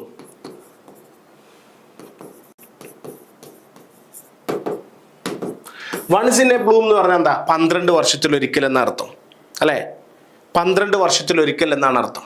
12 വർഷത്തിലൊരിക്കൽ. അപ്പോൾ അല്ലെങ്കിൽ റെയർ ആയിട്ട് നടക്കുന്ന കാര്യങ്ങൾ എന്നാണ് അർത്ഥം. അപ്പോൾ അതേപോലത്തെ ഇഡിയം അല്ലെ, ഇഡിയം എന്ന് പറഞ്ഞാൽ ഫേസ് വിത്ത് ഹിഡൻ മീനിങ് അല്ലെ, ഫ്രേസ് വിത്ത് ഹിഡൻ മീനിങ് അല്ലെ, ഹിഡൻ ആയിട്ടുള്ള അഥവാ കാണാത്തൊരർത്ഥം ഉണ്ടാവും. നമ്മൾ ആ നേരെ വായിക്കുന്ന അർത്ഥമായിരിക്കില്ല കിട്ടുക. ഞാൻ മുന്നേ ഒരിടത്തും പറഞ്ഞിട്ടുണ്ടെങ്കിൽ ഹോട്ട് ഡോഗ് എന്ന് പറഞ്ഞാൽ എന്താ അർത്ഥം? അതൊരു ചെറിയ ഒരു കേക്കിന്റെ പേരാണ്. പക്ഷേ പണ്ട് ഒരു മലയാളി പത്രക്കാരൻ അയാൾ എന്ത് ചെയ്തു, ഒരു ഇംഗ്ലീഷ് പത്രം വായിച്ചിട്ട് മലയാളത്തിലേക്ക് ട്രാൻസ്ലേറ്റ് ചെയ്തതാണ്. അയാൾ കരുതിയത് ചൂടുള്ള നായ എന്നാണ്. അപ്പോൾ സംഭവം എന്താണെന്ന് വെച്ചാൽ അമേരിക്കയിൽ 40 ചൂടുള്ള നായയെ കഴിച്ച് യുവാവ് ലോക റെക്കോർഡ് ഇട്ടു എന്ന് എഴുതിച്ചു, പത്രത്തിൽ എഴുതി. അയാളെ വിചാരം എന്താ, ഹോട്ട് ഡോഗ് എന്ന് പറഞ്ഞാൽ ചൂടുള്ള നായ എന്നാണ് അർത്ഥം. അതിൻ്റെ അർത്ഥം എന്താണ്? ഹോട്ട് ഡോഗ് എന്ന് പറഞ്ഞാൽ ചൂടുള്ള നായ എന്നല്ല. ഹോട്ട് ഡോഗ് എന്ന് പറഞ്ഞാൽ ചെറിയ സാധനം, നമ്മൾ ഡോണറ്റൊക്കെ പോലത്തെ ചെറിയ സാധനത്തിൽ നമ്മൾ പറയാം ഹോട്ട് ഡോഗ് എന്ന് പറയാം അല്ലേ. എനിവേ, അപ്പോൾ ഈ ഒരു 3 സാധനങ്ങൾ നിങ്ങൾ ഓർത്തിരുന്നോ. വൊക്കാബുലറി, നമുക്കറിയുന്ന പദസമ്പത്തിനാണ് നമ്മൾ എന്ത് പറയാ, വൊക്കാബുലറി എന്ന് പറയാം അല്ലെ. വേർഡ്സ് എ പേഴ്സൺ നോസ് അല്ലെ, ഒരു വ്യക്തിക്ക് അറിയുന്ന വൊക്കാബുലറിക്കാണ് നമ്മൾ എന്ത് പറയാ, പദസമ്പത്ത് എന്ന് പറയാം. പ്രിയപ്പെട്ടവരെ, അടുത്തൊരു ഏരിയയിലേക്ക് നമുക്ക് കടക്കാം. Barriers to effective communication. അതിലൊന്നാണ് ഫിസിക്കൽ ബാരിയേഴ്സ് അല്ലെ. നമ്മുടെ കമ്മ്യൂണിക്കേഷൻ, ഇത് ചോദിക്കാറുണ്ടോ, സ്ഥിരമായിട്ട് ചോദിക്കുന്ന ഒരു സാധനമാണ് എന്തൊക്കെയാണ് ബാരിയേഴ്സ് എന്നുള്ളത്. ഫിസിക്കൽ ബാരിയർ എന്ന് പറഞ്ഞാൽ എക്സ്റ്റേണൽ ഒബ്സ്റ്റക്കിൾസ് അല്ലെ. അതിൽ പിന്നെന്താ പറയാ, പുറത്തുനിന്നുള്ള എന്ന് പറഞ്ഞാൽ ഇപ്പോൾ ഞാൻ നിൽക്കുന്നത് ഈ റൂമിൽ, സംസാരിച്ചാൽ അപ്പുറത്തെ റൂമിൽ, ഇതാണ് ഇതിനെന്ത് പറയാ, ഫിസിക്കൽ ബാരിയർ എന്ന് പറയാം അല്ലെ. മറ്റൊന്നാണ് സൈക്കോളജിക്കൽ ബാരിയർ എന്ന് പറഞ്ഞത്. അത് ബയോളജിക്കൽ കണ്ടീഷനാണ്. ഇപ്പൊ കുട്ടിക്ക് എഴുതാനും വായിക്കാനുള്ള അസുഖമുണ്ട്, ഡിസ്ലെക്സിയ പോലത്തെ അസുഖങ്ങളുണ്ട്. അങ്ങനെ വരികയാണെങ്കിൽ എന്താണ്, ആ കുട്ടിക്ക് ശരിക്കും കേൾക്കൂല അല്ലെ. അപ്പൊ അതിന് നമുക്ക് എന്ത് പറയാം, ഫിസിയോളജിക്കൽ അഥവാ ശാരീരികപരമായിട്ട് ബയോളജിക്കൽ കണ്ടീഷൻസിനെ കൊണ്ട് നമുക്ക് പറയാം, അത് അങ്ങനെ പറയാൻ പറ്റും. അതുപോലെ തന്നെ പിന്നെന്താ പറയാ, സൈക്കോളജിക്കൽ മെന്റൽ ആയിട്ടുള്ളത്. നോക്ക് നിങ്ങൾ, ഇപ്പോ ആള് വല്ലാതെ ശ്രദ്ധിക്കുന്നില്ല, അല്ലെങ്കിൽ മുൻധാരണയോടുകൂടെ മുൻധാരണ അറിയില്ലേ, നമ്മൾ പലപ്പോഴും കരുതുന്നത് പിന്നെന്താ പറയാ, ചില ആൾക്കാരെ പറ്റി നമ്മൾ കരുതുമല്ലോ, അങ്ങനത്തെ ആൾ, അത് വലിയ വിവരമൊന്നും വലിയ അറിവൊന്നും ഉണ്ടാവില്ല അല്ലെ, അല്ലെങ്കിൽ അത് ഓനെ കൊണ്ടൊന്നും കൂട്ടിയാൽ കൂടൂല നമ്മൾ കരുതും. പക്ഷേ ആളുകൾ ഇപ്പോൾ കൂട്ടിയാൽ കൂടിച്ചിട്ടുണ്ടാവും. അതിനാണ് പ്രിജുഡൈസ്, മുൻധാരണ എന്ന് പറയാം. അപ്പൊ ഇങ്ങനത്തെ ആൾക്കാർ അത് അവർക്ക് എന്താണ്, അവർ മെന്റലി അല്ലെങ്കിൽ അവരെ മനസ്സുകൊണ്ട് എന്താണ്, അവർ ഓൾറെഡി അങ്ങനെ സെറ്റ് ചെയ്ത് വെച്ചാണ്. അല്ലെങ്കിൽ ട്രസ്റ്റ് ഉണ്ടാവില്ല സംസാരിക്കുമ്പോൾ അല്ലെ, ഞാൻ ചെയ്തു തരാം എന്ന് പറഞ്ഞിട്ടുണ്ടാവും, പക്ഷെ അത് ചെയ്തു കൊടുക്കൂല. അപ്പോൾ ട്രസ്റ്റ് ഇല്ലാതിരിക്കുക, പൂർ അറ്റൻഷൻ കൊടുക്കുക, അല്ലെങ്കിൽ മെമ്മറി മറന്നു പോവുക, ഇതൊക്കെ എന്താണ്, ബാരിയർ ആണ് അല്ലെ. ഇനി അടുത്തൊന്ന് ലിംഗ്വിസ്റ്റിക് അല്ലെ, ലാംഗ്വേജ്, ഭാഷാപരമായിട്ടുള്ള ഇഷ്യൂ. ലാംഗ്വേജ് ബാരിയർ എന്ന് പറഞ്ഞാൽ നമ്മൾ കൊടുക്കുന്ന മെസ്സേജ് ക്ലിയർ അല്ല, അൺക്ലിയർ മെസ്സേജ് ആണ്, അല്ലെങ്കിൽ ജാർഗൺ എന്ന് പറഞ്ഞാൽ ഒരു പ്രത്യേക ആൾക്കാർ സംസാരിക്കുന്ന ഭാഷ. ഇപ്പോൾ ഡോക്ടർമാരുടെ ഭാഷ അല്ലെ, അതിൽ കുറേ സാധനങ്ങൾ വരും, നമുക്കൊന്നും അറിയില്ല, അവർ പറയുന്നത് ഒന്നും നമുക്ക് മനസ്സിലാക്കാൻ പറ്റും. ഇപ്പൊ നോക്ക് നിങ്ങൾ, മയോകാർഡിയൽ ഇൻഫാക്ഷൻ എന്നൊരു ഡോക്ടർ പറഞ്ഞു, നിന്റെ ഉപ്പാക്ക് മയോകാർഡിയൽ ഇൻഫാക്ഷൻ എന്ന് പറഞ്ഞു. ശരിക്കും അതിന്റെ അർത്ഥം എന്താ, ഹേർട്ട് അറ്റാക്ക് എന്നാണ്. ഡോക്ടർക്ക് എന്ത് പറഞ്ഞാൽ മതി, മയോകാർഡിയൽ ഇൻഫാക്ഷൻ എന്ന് പറഞ്ഞാൽ മതി. അതിന്റെ പകരം അയാൾ ഹേർട്ട് അറ്റാക്ക് എന്ന് പറഞ്ഞാൽ മതി, അതിന്റെ പകരം മൂപ്പർ ഇങ്ങനെ പറഞ്ഞത്. അപ്പൊ എന്താണ്, that is A language barrier അല്ലെ. ഭാഷ തടസ്സാണ്. പലപ്പോഴും പലർക്കും പറഞ്ഞാൽ മനസ്സിലാവൂല. അപ്പൊ അതിന്റെയൊക്കെ കാരണങ്ങളാണ് നമ്മൾ ഈ പറഞ്ഞത് അല്ലെ. മര്യാദക്ക് കേൾക്കാതിരിക്കുക അല്ലെ, എവിടെ നമ്മൾ പറഞ്ഞു, മര്യാദക്ക് ശരിക്ക് കേൾക്കാതിരിക്കുക. അതുപോലെ തന്നെ എന്ത് ചെയ്യുക, അവർക്ക് ശാരീരികമായിട്ട് പല ഇഷ്യൂസ് ഉണ്ടായിരിക്കുക. അതുപോലെ തന്നെ പിന്നെന്ത് ചെയ്യുക, ഫിസിക്കൽ ബാരിയർ, അതുപോലെ തന്നെ പിന്നെന്താ നമ്മൾ പറയുന്നത്, physiological barrier, psychological barrier, linguistic barrier, perception barrier. Perception എന്ന് പറഞ്ഞാൽ എന്താ, വാട്ട് ഈസ് പെർസെപ്ഷൻ? പ്രിയപ്പെട്ടവരെ, പെർസെപ്ഷൻ എന്ന് പറഞ്ഞാൽ എന്താ, നമ്മളൊരു സാധനത്തിനെ കുറിച്ച് കാണുന്ന വ്യൂ പോയിന്റ് ആണ്, അതിനാണ് നമ്മൾ എന്ത് പറയുക, പെർസെപ്ഷൻ എന്ന് പറയാം. നിങ്ങളെ സ്കൂളിൽ ഒരു പുതിയ ടീച്ചർ വന്നു. അപ്പോൾ ആ ടീച്ചർ വന്നത് തന്നെ നിങ്ങളെ സ്കൂളിലുണ്ടായിരുന്ന ഒരു 5-6 വർഷമായിട്ട് വർക്ക് ചെയ്യുന്ന ഒരു ചെറുപ്പക്കാരനായ മാഷ കാറിലാണ് വന്നത്. അപ്പോൾ നിങ്ങളിങ്ങനെ നോട്ട് ചെയ്യാണ്. 2 ദിവസം കഴിഞ്ഞു, ഇവര് വിരലും പോലെ എങ്ങനെയുണ്ട്? അപ്പൊ നിങ്ങളെ പെർസെപ്ഷൻ എന്താണ്, പോസിറ്റീവാണോ നെഗറ്റീവാണോ? നിങ്ങൾ ഡഗ എന്ന് പറയുന്നുണ്ടെങ്കിൽ നിങ്ങളെ പെർസെപ്ഷൻ ഈസ് നെഗറ്റീവ്. അതെന്താണ്, ആ ടീച്ചറും ഇവർ കസിൻസ് ആയിരുന്നു, അതുകൊണ്ട് ഒരുമിച്ച് വരുന്നു, അങ്ങനെ കരുതിയാൽ മതി. പക്ഷെ നമ്മളാരും അങ്ങനെ ചിന്തിക്കൂല എന്നുള്ള, നമുക്ക് എത്രത്തോളം ഡഗ പറയാൻ പറ്റും അങ്ങനെ നമ്മൾ പറഞ്ഞു നടക്കും ചെയ്യില്ല. അതിനൊരു സുഖം വേറെ തന്നെയാണ്. അപ്പൊ അതിനാണ് നമ്മൾ പെർസെപ്ഷൻ എന്ന് പറയാം. ഓരോരുത്തരുടെ പെർസെപ്ഷനും മാറ്റണ്ടാവും അല്ലെ. ഒരേ സാധനം നിങ്ങൾ കണ്ടതാവില്ല മറ്റേ ആൾ കാണുക, അതിനാണ് പെർസെപ്ഷൻ എന്ന് പറയാം അല്ലെ. നിങ്ങൾ സ്കൂളിലേക്ക് ഇങ്ങനെ പോവാണ്, 9:45 സ്കൂളിൽ ബെല്ലടിക്കും. സ്കൂളിൽ എത്താൻ നേരത്തെ ഒരു കുട്ടി ഉണ്ട് ഇറങ്ങി ഓടുന്നു വീട്ടിക്ക്, ഒറ്റോട്ടാ. അപ്പൊ എന്താ നിങ്ങൾ കരുതുക? എന്തായിരിക്കും നിങ്ങളുടെ അഭിപ്രായം? What is your perception? ആ കുട്ടി എന്തുകൊണ്ടായിരിക്കും ഓടിയിട്ടുണ്ടാവുക? ഒന്ന് ടൈപ്പ് ചെയ്തേ. അപ്പൊ നോക്ക്, നിങ്ങൾ ടൈപ്പ് ചെയ്തോ കേട്ടോ. പെർസെപ്ഷൻ ബാരിയേഴ്സ് നോക്ക്, അതൊരു പ്രധാന തടസ്സമാണ്. വ്യൂ പോയിന്റ് അല്ലെ, അത് ഏജിന്റെ പ്രശ്നം കൊണ്ടാവാം. ചില കാര്യങ്ങളൊക്കെ പറഞ്ഞാൽ അതൊന്നും വേണ്ട, നമ്മള് വയസ്സായ ആൾക്കാർ എപ്പോഴും പറയല്ലേ അതിൻ്റെ ഒന്നും ആവശ്യമില്ല. ചെറുപ്പക്കാർക്ക് അത് പെട്ടെന്ന് കത്തും ചെയ്യും അല്ലെ. എഡ്യൂക്കേഷൻ ബാക്ക്ഗ്രൗണ്ട് ആവാം അല്ലെ, ഓരോ രീതി അവര് വന്ന ബാക്ക്ഗ്രൗണ്ട് ആവാം. ചില ആൾക്കാരോട് എന്ത് പറഞ്ഞാലും കരച്ചില്ല, ചിലപ്പോൾ തമാശക്ക് പറഞ്ഞാൽ അത് സീരിയസ് ആക്കി എടുക്കും. നിങ്ങളെ കൂടെയൊക്കെ തന്നെ ഉണ്ടാവും ആൾക്കാർ, എന്ത് പറഞ്ഞാലും അത് സീരിയസ് ആയിക്കാരം. ചില ആൾക്കാർക്ക് എന്ത് സീരിയസ് പറഞ്ഞാലും തമാശ ആയിക്കാരം. അപ്പോൾ ഓരോരുത്തരുടെ പെർസെപ്ഷനും ഓരോന്നിനും എന്തുണ്ട്, ഓരോന്നിനും വളരെ വളരെ. പക്ഷെ പൊതുവെ പറയപ്പെടുന്നത് വിദ്യാഭ്യാസമുള്ള അല്ലെ, നമ്മളെപ്പോലെ ഈ ലൈവ് കാണുന്ന കുട്ടികളെ പോലെ കുറച്ചുകൂടി വിദ്യാഭ്യാസമുള്ള ആൾക്കാരുടെ പെർസെപ്ഷൻ നല്ല പെർസെപ്ഷൻ ആയിരിക്കും. നിങ്ങളൊക്കെ പറയട്ടോ, നിങ്ങൾക്ക് പറയാം, നിങ്ങൾക്ക് തീരുമാനിക്കാം പെർസെപ്ഷൻ നല്ലതാണോ. മറ്റൊന്ന് കൾച്ചറൽ ബാരിയേഴ്സ്. നോക്ക്, നിങ്ങൾ പല സംസ്കാരത്തിലും എന്തുണ്ടാവും, കൾച്ചറൽ ബാരിയേഴ്സ് ഉണ്ടാവും കമ്മ്യൂണിക്കേഷനിൽ. ഇന്ത്യയിൽ പ്രത്യേകിച്ചും ഹിന്ദു മതവിശ്വാസികൾക്കിടയിൽ കാലിൽ തൊട്ട് വന്ദിക്കുക എന്ന് പറയുന്നത് നല്ല കൾച്ചറാണ്. അതേസമയം വിദേശ രാജ്യത്തൊരു അപമാനമായിട്ടാണ് പലപ്പോഴും കാണുന്നത്. കണ്ടില്ലേ നിങ്ങൾ? പലപ്പോഴും അങ്ങനെയുള്ളത് അത് അവർക്ക് ഭയങ്കര മോശമായിട്ടുണ്ടാവും. അപ്പം അറബികളെടുത്തോ കാല് പിടിക്കാൻ പോയേക്ക് ആണ് കിട്ടും ചിലപ്പോൾ. പക്ഷേ ഇന്ത്യയിൽ അതൊരു എന്താ പറയുക, പ്രത്യേകിച്ചും ഹിന്ദു മതവിശ്വാസികൾക്കിടയിൽ ഒരു പവിത്രമായ കാര്യമാണ്. ഓരോ മതത്തിനും അതിൻ്റെതായ ആചാരങ്ങളുണ്ട്. നമ്മൾ ഒരു മതത്തെയും കളിയാക്കാൻ പോകണ്ട. അതൊക്കെ ആ മതങ്ങൾ അവരുടേതായ കാര്യങ്ങളാണ്, അവർ സന്തോഷത്തിൽ ചെയ്യുക. മുസ്ലിം മതമാവട്ടെ ക്രിസ്ത്യനാവട്ടെ ഒക്കെ ഓക്കെ. അപ്പോൾ കൾച്ചറൽ ബാരിയേഴ്സ് എന്ന് പറഞ്ഞാൽ അതാണ്. ഓരോ നാട്ടിലും ഓരോ ബാരിയേഴ്സ് ഉണ്ടാവും അല്ലേ. അപ്പോൾ പരസ്പരം എന്ത് ചെയ്യുന്നില്ല, ഇതൊന്നും അങ്ങോട്ടും ഇങ്ങോട്ടും അറിയാത്തതുകൊണ്ട് അതൊരു ബുദ്ധിമുട്ടായിരിക്കും എന്നുള്ളതാണ്. സ്റ്റീരിയോ ടൈപ്പ്, അത് കേട്ടിട്ടുണ്ട് നിങ്ങൾ? സ്റ്റീരിയോ ടൈപ്പ് അല്ലെ. സ്റ്റീരിയോ ടൈപ്പ് എന്ന് പറഞ്ഞാൽ പിന്നെ എന്താ പറയാ, ചെയ്തുകൊണ്ടിരിക്കുന്ന ഒരു കാര്യം സ്ഥിരമായിട്ട് ചെയ്യുക, അതിനാണ് നമ്മൾ സ്റ്റീരിയോ ടൈപ്പ് എന്ന് പറയാം. നമ്മുടെ നാട്ടിലൊക്കെ സ്ത്രീകൾ വീട്ടുജോലി എടുക്കുക എന്നുള്ളത് ഒരു സ്റ്റീരിയോ ടൈപ്പാണ്. ശരിക്കും സ്ത്രീകൾ മാത്രമാണ് വീട്ടുജോലി എടുക്കേണ്ടത്, അത് അവർ ചെയ്തിരിക്കണം അല്ലേ. അത് അങ്ങനെ ഒരു റൂളും കാര്യങ്ങളായിട്ട് വന്നു എന്നുള്ളതാണ്. അപ്പോൾ ശരിക്കും പറഞ്ഞാൽ പലതരത്തിൽ കമ്മ്യൂണിക്കേഷൻ എറർ, കമ്മ്യൂണിക്കേഷൻ ബാരിയർ, ഇങ്ങനെ കുറേ ചിന്തകൾ ഇതൊക്കെ നമുക്കുണ്ട്. അതുപോലെ തന്നെ ഓർഗനൈസേഷണൽ ബാരിയർ അല്ലെ, വർക്ക് പ്ലേസിൽ ഉണ്ടാകുന്ന ഹേർഡിൽസ്. ഇതൊക്കെ നിങ്ങളെ എംഡിനോട് നിങ്ങൾക്ക് സംസാരിക്കാൻ പേടിയാണ്, അപ്പോൾ അവിടെ കമ്മ്യൂണിക്കേഷൻ നടക്കുമോ? ഇല്ല. കമ്മ്യൂണിക്കേഷൻ ഒരു നിലക്കും നടക്കൂല അല്ലേ, ഒരു രീതിയിലും നടക്കൂല കമ്മ്യൂണിക്കേഷൻ അല്ലെ.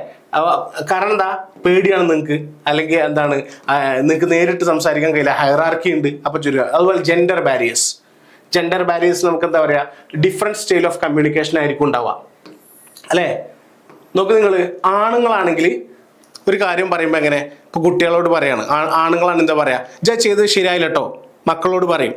പെണ്ണാണെങ്കിൽ അല്ലെങ്കിൽ അമ്മയാണെങ്കിൽ എന്താ പറയുക, മോനെ അത് പിന്നെ അങ്ങനെയൊക്കെ ചെയ്താൽ പറ്റുമോ അല്ലേ. നമുക്ക് ആ ലാംഗ്വേജ് ഇൻഡയറക്റ്റ് ആയിട്ട് ഇങ്ങനെ സോഫ്റ്റ് ആയിട്ടാണ് പറയാം. ആണുങ്ങളാണെങ്കിൽ കുറച്ചുകൂടി ഹാർഡായിട്ടാണ് പറയാം. ഇങ്ങനെ ഹാർഡായിട്ട് പറയുന്ന പെണ്ണുങ്ങളുണ്ടെങ്കിൽ പോലെ ആണുങ്ങൾ ഇടയ്ക്ക് വിളിക്കുന്നതുകൊണ്ട് കുഴപ്പമൊന്നുമില്ല കേട്ടോ. എനിവേ ആണുങ്ങളുടെയും പെണ്ണുങ്ങൾ തിരിച്ചുണ്ടായാലുണ്ട്. പെണ്ണുങ്ങൾ സംസാരിക്കുന്ന പോലെ ആണുങ്ങൾ സംസാരിക്കുക, ചേട്ടാ ഇങ്ങനെ കണ്ടിട്ട്. ഞാൻ പറഞ്ഞിരുന്നു വെച്ചാൽ ഡയറക്റ്റ് ആൻഡ് എമോഷണൽ ആയിരിക്കും എപ്പോഴും സ്ത്രീകൾ ഉണ്ടാവുക അല്ലെ. സെയിം സാധനം അവിടെയും പറഞ്ഞു. എമോഷണൽ ബാരിയേഴ്സ് നോക്ക്, നിങ്ങൾ strong feeling, stress, fear, anchor അല്ലെ, ഇങ്ങനെയൊക്കെ ഉണ്ടായിക്കഴിഞ്ഞാൽ പലപ്പോഴും നമുക്ക് കമ്മ്യൂണിക്കേഷൻ നടന്നോളുന്നില്ല. നിങ്ങളിപ്പോൾ എന്താ പറയുക, കാര്യമായിട്ട് സംസാരിക്കാൻ നിങ്ങൾ, പക്ഷെ നിങ്ങൾക്ക് സങ്കടം വന്നു, ഒരു കണ്ടില്ല ഈ മറ്റേ ഇതിനൊക്കെ ഉണ്ടാവും നമ്മുടെ സെൻഡ് ഓഫിനൊക്കെ ടീച്ചർമാർ ഭയങ്കര പരിപാടിക്കാരൻ, പക്ഷെ ഇവരണ്ട് കരഞ്ഞിട്ട് എന്തോ ഒരു കരച്ചിലേക്കാരെന്നറിയാം. ഇത്രയും കാലം സർക്കാർ സർവീസിൽ ഇരുന്ന ആൾക്കാർ വിരമിക്കുമ്പോൾ അതുവരെ കുട്ടികളോട് തിരിഞ്ഞു നോക്കിയിട്ടേ ഉണ്ടാവില്ല, നല്ല അടിയെ കൊടുത്തിട്ടുണ്ടാവും. എന്നാലും അന്നൊരു ഭയങ്കര സ്നേഹമായിരിക്കും. നമ്മളെ മാഷന്മാരല്ലേ അല്ലേ, മുറ്റപ്പെടുത്തൊന്നും വേണ്ട. ഞാൻ പറഞ്ഞു തരുന്നത് വെച്ചാൽ അങ്ങനെ ആകുമ്പോൾ അവർക്ക് നൊളിച്ചൊന്നും പറയാൻ കഴിയില്ല. ഞാൻ ഇന്ന് യാത്ര പോവുകയാണെന്നൊക്കെ പറഞ്ഞിട്ടില്ലേ, കണ്ടില്ലേ നിങ്ങൾ. അപ്പം ഞാൻ പറഞ്ഞു തരുന്നത് വെച്ചാൽ പിന്നെ അതൊരു ബാരിയറാണ്. അല്ലെങ്കിൽ മറ്റൊരു ബാരിയർ നമ്മളൊക്കെ നേരിടുന്ന വലിയൊരു ബാരിയറാണ് മെക്കാനിക്കലോ ടെക്നിക്കൽ ബാരിയർ അല്ലെ. റേഞ്ച് ഇഷ്യൂസ്, റേഞ്ച് ഇല്ലാതിരിക്കുക, റേഞ്ചിന്റെ പ്രശ്നങ്ങൾ അല്ലെ. നമ്മൾ ഓൺലൈൻ കാലത്തെ ക്ലാസ് കുറവല്ലേ, ഇപ്പൊ ഇതന്നെ ഈ ക്ലാസ് തന്നെ നിങ്ങൾക്ക് പല ആൾക്കാർക്കും എന്തില്ല കൃത്യമായിട്ട് കേൾക്കാൻ പറ്റുന്നില്ല എന്നൊക്കെ നിങ്ങൾ പറയുന്നുണ്ട്. അപ്പൊ ഇത്രയും ഇഷ്യൂസ്, ഇത് ബാരിയേഴ്സ് ഓഫ് കമ്മ്യൂണിക്കേഷൻ എസ് ആയി ചോദിച്ചു കഴിഞ്ഞാൽ നന്നായിട്ട് നിങ്ങൾക്ക് എഴുതാം. Physical barriers, psychological, physiological, linguistic, perceptual, cultural, organisational, gender, emotional and mechanical or technological barriers അല്ലെ. ഇതൊക്കെ നിങ്ങൾക്ക് എഴുതാൻ പറ്റും. അടുത്തൊന്ന് ടിപ്സ് ഫോർ എഫക്റ്റീവ് കമ്മ്യൂണിക്കേഷനുള്ള പ്രധാനപ്പെട്ട ടിപ്സ് എന്തൊക്കെയാണെന്നുള്ളതാണ് അടുത്തൊരു ചർച്ച എന്ന് പറയുന്നത്. നോക്ക്, നിങ്ങൾ ലിസൺ ആക്റ്റീവ്ലി, നന്നായിട്ട് എന്ത് ചെയ്യുക, ശ്രദ്ധിക്കുക. യൂസ് ബോഡി ലാംഗ്വേജ് അല്ലെ. നല്ല നമ്മൾ കണ്ണിലേക്ക് നോക്കി സംസാരിക്കാന്നൊക്കെ കേട്ടിട്ടില്ലേ? അത് ഭാര്യയുടെ അടുത്താകുമ്പോഴോ ഭർത്താവിൻ്റെ അടുത്താകുമ്പോഴോ മാത്രമല്ല, നമ്മൾ ഒരാളോട് സംസാരിക്കുമ്പോൾ കണ്ണിലേക്ക് നോക്കിയിട്ട് തന്നെ പരമാവധി സംസാരിക്കണം. Practice public speaking. അല്ലെ, നിങ്ങൾക്ക് എന്ത് ചെയ്യണം? നിങ്ങളെക്കാൾ മുതിർന്ന ആൾക്കാരോട് സംസാരിക്കണമെങ്കിൽ, ഗ്രൂപ്പ് ഓഫ് പീപ്പിളിനോട് സംസാരിക്കണമെങ്കിൽ നിങ്ങൾക്ക് എന്ത് വേണം? പബ്ലിക് സ്പീക്കിങ്ങിനുള്ള കഴിവാണ്, നന്നായിട്ട് സംസാരിക്കാനുള്ള കഴിവാണ്. ഇപ്പൊ ഒരു ലൈവ് ഒക്കെ എടുക്കാന്ന് പറഞ്ഞാൽ വെറുതെ പറയുന്നവരില്ല, തോന്നിയാൽ നല്ല V should have A confidence. അല്ലെ, നമുക്ക് confidence, stay clear and simple.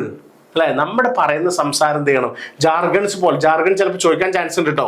Jargon എന്ന് പറഞ്ഞാൽ വീണ്ടും വീണ്ടും ഞാൻ പറയുന്നു, സ്പെഷ്യൽ ലാംഗ്വേജ് ആണ്. നമ്മൾ എന്ത് പറയാ? സ്പെഷ്യൽ ടീം ഉപയോഗിക്കുന്ന ലാംഗ്വേജ് ആണ്. ഡോക്ടർമാരുടെ ഭാഷ ഇറ്റ്സ് എ ജാർഗൺ. അല്ലെ, ചില ആൾക്കാരോട് ചോദിച്ചാൽ അവരിങ്ങനെ പറയും. ഇപ്പോൾ സ്ത്രീകൾക്ക് ഉണ്ടാകുന്ന ഒരു അസുഖമാണ് PCOD എന്നൊക്കെ പറയുന്നത്. അപ്പൊ നിങ്ങൾ ആണുങ്ങൾ പോയിട്ട് എന്താ PCOD വെച്ചാൽ നമുക്ക് മനസ്സിലാവില്ല. അപ്പൊ അത്തരം ഭാഷകൾ, കുമിള എന്ന് പറഞ്ഞാൽ മതി, ആമാശയ കുമിള. ഞാൻ പറഞ്ഞിരുന്നു വെച്ചാൽ അങ്ങനെയുള്ള ഭാഷകൾ, കട്ടിയുള്ള ഭാഷ ഒഴിവാക്കുക. അല്ലെ, അപ്പൊ സ്റ്റേ ക്ലിയർ ആൻഡ് സിമ്പിൾ. അല്ലെ, കൺട്രോൾ എമോഷൻസ്.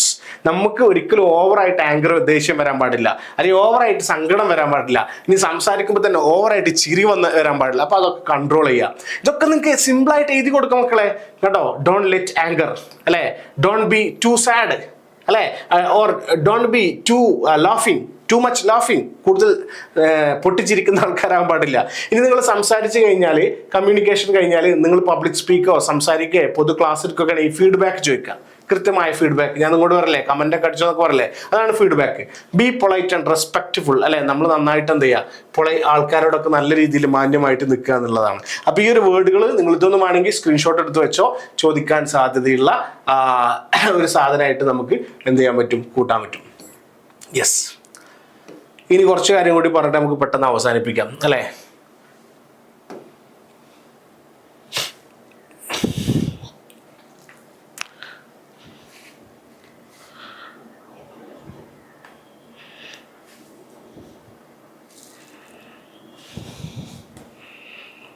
യെസ് പ്രിയപ്പെട്ടവരെ,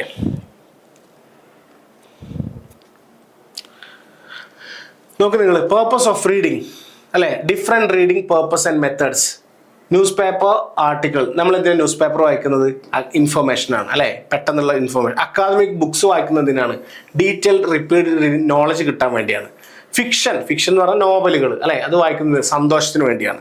റെഫറൻസ് ബുക്ക്, എൻസൈക്ലോപീഡിയ ഒക്കെ വായിക്കുന്നതിനാണ്. അല്ലെ, വിക്കിപീഡിയ ഒക്കെ നോക്കുന്നതിനാണ്. നമുക്ക് ക്വിക്കായിട്ട് ഒരു ഫാക്ട് കിട്ടാൻ വേണ്ടി പെട്ടെന്ന് എന്ത് ചെയ്യുക? നമ്മൾ കരുതിയൊരു സാധനം, ഇപ്പൊ ചൈനയുടെ കൾച്ചർ പഠിക്കണം എന്ന് നേരെ നമ്മൾ വിക്കിപീഡിയ നോക്കിയാൽ നമുക്ക് കിട്ടും, അല്ലെങ്കിൽ 700 ചോദിച്ചാൽ കിട്ടും. അല്ലെ, അപ്പോൾ അതാണെന്ന് ഇത് പറയാനുള്ളത്. ഇനി നമ്മൾ ഓരോ മെത്തേഡ് ഓഫ് റീഡിങ്ങിലേക്ക് കിടക്കുകയാണ്. അതിലൊന്നാമത്താണ് ക്ലോസ് റീഡിങ്, ഡീപ്പ് അനലൈസിസ്. അല്ലെ, focus on small details plus big ideas. അല്ലെ, ആ ടെക്സ്റ്റ് ബുക്കിലെ നമ്മൾ മൈന്യൂട്ടായിട്ട് വായിക്കുകയാണ്. Understand how a writer conveys meaning. അല്ലെ, ഇത് ഒരു നമ്മൾ ആ എഴുതിയതിന് ജസ്റ്റ് വാട്ട് എന്നതിൻ്റെ അപ്പുറത്തേക്ക് ശരിക്കും ചിന്തിച്ചുകൊണ്ട് വായിക്കുന്ന ഒരു മെത്തേഡാണ് ഈ ഒരു മെത്തേഡ് എന്ന് പറയുക. അപ്പോൾ ഇവിടെ മൾട്ടിപ്പിൾ ടൈം നമ്മൾ വായിക്കേണ്ടി വരും. വീണ്ടും വായിച്ച പുസ്തകം തന്നെ വീണ്ടും വീണ്ടും വായിക്കുക. അപ്പോൾ വായിക്കുന്ന സമയത്ത് എന്ത് ചെയ്യും? കൂടുതൽ അതിലെല്ലാം വരും. അയാൾ എങ്ങനെ ഇത് എഴുതി, അല്ലെ, അയാൾ എന്താണ് എന്തൊക്കെ. അപ്പോൾ ആ ഒരു ഉപമ കൊണ്ടുവരാൻ അയാൾ എന്താണ് ചെയ്തത്, ഇത് കൊണ്ടുവരാൻ അയാൾ എന്ത് ചെയ്തു, അയാൾ എന്ത് ടെക്നിക്ക് എടുത്തു, അയാൾ ഏത് സ്ട്രക്ചർ ഉപയോഗിച്ചു, തുടങ്ങി ഒരുപാട് കാര്യങ്ങൾ നമുക്ക് എന്ത് ചെയ്യാൻ പറ്റും? ക്ലോസ് റീഡിങ്ങിൽ ഉൾപ്പെടുത്താൻ പറ്റും. ക്ലോസ് റീഡിങ് നമുക്ക് ഇങ്ങനെ പറയാം, ഡീപ്പ് അനലൈസിസ് ആണ്. അതിൻ്റെ ഉള്ളിലേക്ക് ഇറങ്ങിയിട്ട് പഠിക്കുന്ന ഒരു മെത്തേഡിനാണ് നമ്മൾ എന്ത് പറയാ? ഡീപ്പ് അനലൈസ് എന്ന് പറയുന്നത്.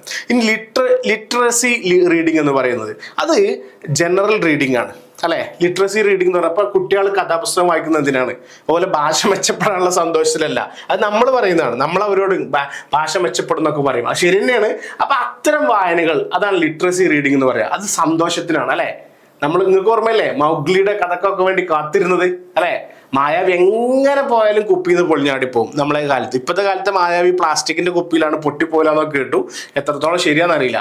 അതുപോലെ തന്നെ ലേണിംഗ് പർപ്പസിന് നമ്മൾ ഉപയോഗിക്കാറുണ്ട്. അല്ലെ, സോഷ്യൽ പാർട്ടിസിപ്പേഷൻ. അല്ലെ, ന്യൂസ് ഇതൊക്കെ വായിച്ചിട്ട് എന്ത് ചെയ്യും? നമ്മൾ എന്തെങ്കിലും ഡിബേറ്റുകൾ, സംസാരമൊക്കെ. ചില ആൾക്കാരെ നിങ്ങളെ കൂടെയൊക്കെ നടക്കുന്ന ചെക്കന്മാർ നല്ല അപ്ഡേറ്റഡ് ആണെങ്കിൽ, അല്ലെങ്കിൽ സ്ത്രീകൾ നല്ല അപ്ഡേറ്റ്, നമുക്കും വായിക്കേണ്ടി വരും. നമ്മൾ നന്നായി വായിച്ചാൽ എന്ത് ചെയ്യുള്ളൂ? അവരെ കൂടെ എത്തുള്ളൂ. അപ്പൊ അങ്ങനത്തെ സാഹചര്യങ്ങളൊക്കെ നമുക്ക് ഉണ്ടാവാറുണ്ട്. ഇനി നോക്ക് നിങ്ങൾ, reading based on text types. അല്ലെ, നരേറ്റീവ് ടെക്സ്റ്റ് ഉണ്ട്, ഇൻഫോർമൽ ടെക്സ്റ്റ് ഉണ്ട്, മിക്സ്ഡ് ടെക്സ്റ്റുകളുണ്ട്. നരേറ്റീവ് എന്ന് പറയുമ്പോൾ ജസ്റ്റ് സ്റ്റോറികളാണ് എന്ത് ചെയ്യുക? അത് നമ്മുടെ ലിറ്റററി സാഹിത്യം കൂട്ടാൻ ഉപകരിക്കുക. ഞാൻ ചോദിക്കട്ടെ, ഇതിന്റെ കൂട്ടത്തിൽ നിങ്ങളെ ലൈഫിനോട് നിങ്ങൾ ചോദിക്കേണ്ട കാര്യമാണ്, നിങ്ങൾക്ക് ഇതിനൊന്നും താല്പര്യം ഉണ്ടായിട്ട് തന്നെയാണോ നിങ്ങൾ ഈ സബ്ജക്റ്റ് ഒക്കെ എടുത്തത്? BA ഇംഗ്ലീഷ് പഠിക്കാൻ താല്പര്യം ഉണ്ടായിട്ടാണോ BA ഇംഗ്ലീഷ് എടുത്തത്? ഹിസ്റ്ററി പഠിക്കാൻ താല്പര്യം ഉണ്ടായിട്ടാ ഹിസ്റ്ററി എടുത്തത്? BCom എടുത്തത്? ഇങ്ങനെ ഓരോ സബ്ജക്റ്റ് ഉണ്ടല്ലോ, ഇതൊക്കെ താല്പര്യത്തിൽ എടുത്താണോ? അതല്ല എൻ്റെ അയൽവാസി എടുക്കുന്നുണ്ട്, അല്ലെങ്കിൽ എൻ്റെ ഹസ്ബൻഡ് പറഞ്ഞുകൊണ്ട്, അല്ലെങ്കിൽ എൻ്റെ വൈഫ് പറഞ്ഞുകൊണ്ട്, അല്ലെങ്കിൽ ഞാൻ അവിടെ പോയപ്പോൾ അയാൾ എന്നോട് പറഞ്ഞാണ്, നിങ്ങൾ ഇതിനെക്കുറിച്ച് ചിന്തിച്ചിട്ടുണ്ടോ? കറക്റ്റ് നിങ്ങൾക്ക് കമന്റ് ചെയ്യട്ടോ. ഇൻഫോർമൽ ടെക്സ്റ്റ് അല്ലെ, ഇവിടെ നോക്കി, സോറി ഇൻഫോർമേഷണൽ ടെക്സ്റ്റ്. ഇവിടെ ചെറിയൊരു ലൈറ്റിന്റെ ഇഷ്യൂ ആണ്, പല ലെറ്റേഴ്സ് നമുക്ക് എന്തെങ്കിലും പെട്ടെന്ന് ക്യാച്ച് ചെയ്യാനില്ല. ഇൻഫോർമേഷണൽ ടെക്സ്റ്റ് ബുക്ക് നോക്കി നിങ്ങൾ, നമ്മൾ സാധാരണ പുസ്തകം വായിക്കുന്നതിനാണ് കൃത്യമായി പഠിക്കാനും ആൻസർ കിട്ടാനാണ് അല്ലെ, അതിനാണ് അത്തരം പുസ്തകങ്ങൾ അല്ലെ. അപ്പോൾ നിങ്ങളോട് ചോദിക്കുകയാണ്, what is the use of information text book എന്ന് ചോദിച്ചാൽ ഫോർ ലേണിംഗ് ആൻഡ് ആൻസേഴ്സ്. ഇനി മിക്സ്ഡ് എന്ന് പറയുമ്പോൾ ഇത് രണ്ടും കൂടിയിട്ട് അത്യാവശ്യം കുറച്ച് അറിവുണ്ടാവും, അതിൻ്റെ കൂടെ തന്നെ സാഹിത്യം ഉണ്ടാവും. ഓക്കെ, നമുക്ക് എപ്പോഴും വായിക്കുന്ന ഏതാ നല്ലത്? നമ്മുടെ സ്കൂൾ പുസ്തകങ്ങളൊക്കെ ഏതായിരിക്കും? ഇതായിരിക്കും മിക്സ്ഡ് ടെക്സ്റ്റ് ബുക്ക് ആയിരിക്കും. അതിൽ പ്രത്യേകിച്ചും ചെറിയ കുട്ടികളത് ചെറിയ അറിവുകളൊക്കെ ഉണ്ടാവും, അതേസമയം അതിൻ്റെ കൂടുതൽ നരേഷനും ഉണ്ടാവും. വെറും നരേഷൻ മാത്രമായി കഴിഞ്ഞാൽ അറിവുണ്ടാവില്ല. അപ്പോൾ രണ്ടും കൂടി മിക്സപ്പ് ചെയ്തിട്ടായിരിക്കണം നമ്മുടെ സ്കൂളിലെ പുസ്തകങ്ങളൊക്കെ നമ്മൾ ഇറക്കേണ്ടത് എന്നുള്ളതാണ്. ആ ഒരു കാര്യം ഓർത്തിരിക്കുക. നോക്ക് നിങ്ങൾ, ഇനി റീഡിങ് ടെക്നിക്കിലേക്കാണ് നമ്മൾ പോകുന്നത് കേട്ടോ. ഇത് ചോദിക്കാറുണ്ട്. റീഡിങ് ടെക്നിക്ക് വളരെ ഇമ്പോർട്ടൻ്റ് ആണ്, ചോദിക്കും, പരീക്ഷയ്ക്ക് വരും. റെഡി അല്ലേ? റീഡിങ് ടെക്നിക്ക്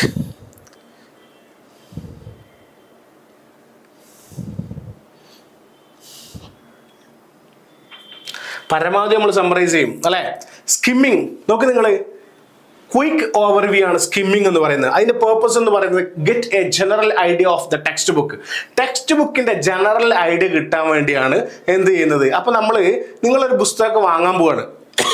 അപ്പോൾ എന്ത് ചെയ്യാണ്, നിങ്ങൾക്ക് ഇത് ഉപകാരപ്പെടുമോ ഇല്ലേ എന്ന് പെട്ടെന്ന് നോക്കണം. നിങ്ങൾ സ്കിമ്മിങ് ടെക്നിക്കാണ് നിങ്ങൾ ഉപയോഗിക്കുന്നത്. You should use skimming technique. ആ സ്കിമ്മിങ് ടെക്നിക്കിൽ നിങ്ങൾ എന്ത് ചെയ്യുക, ഈ deciding if A book is worth reading, വായിക്കാൻ പറ്റൂല്ലേ തീരുമാനിക്കുക അല്ലെ. അപ്പൊ അതിനു വേണ്ടി നിങ്ങൾക്ക് എന്ത് ചെയ്യാം, അതിന്റെ ക്യാപ്ഷൻ വായിച്ചു നോക്കുക, ആമുഖം വായിച്ചു നോക്കുക, അതിൽ ഉൾപ്പെടുത്തിയ കാര്യങ്ങൾ എന്താ വായിച്ചു നോക്കുക. ജസ്റ്റ് ബുക്ക് ഒന്ന് മറിച്ചിട്ട് എന്ത് ചെയ്യുക, കണ്ടന്റുകളൊക്കെ ഒന്ന് നോക്കുക.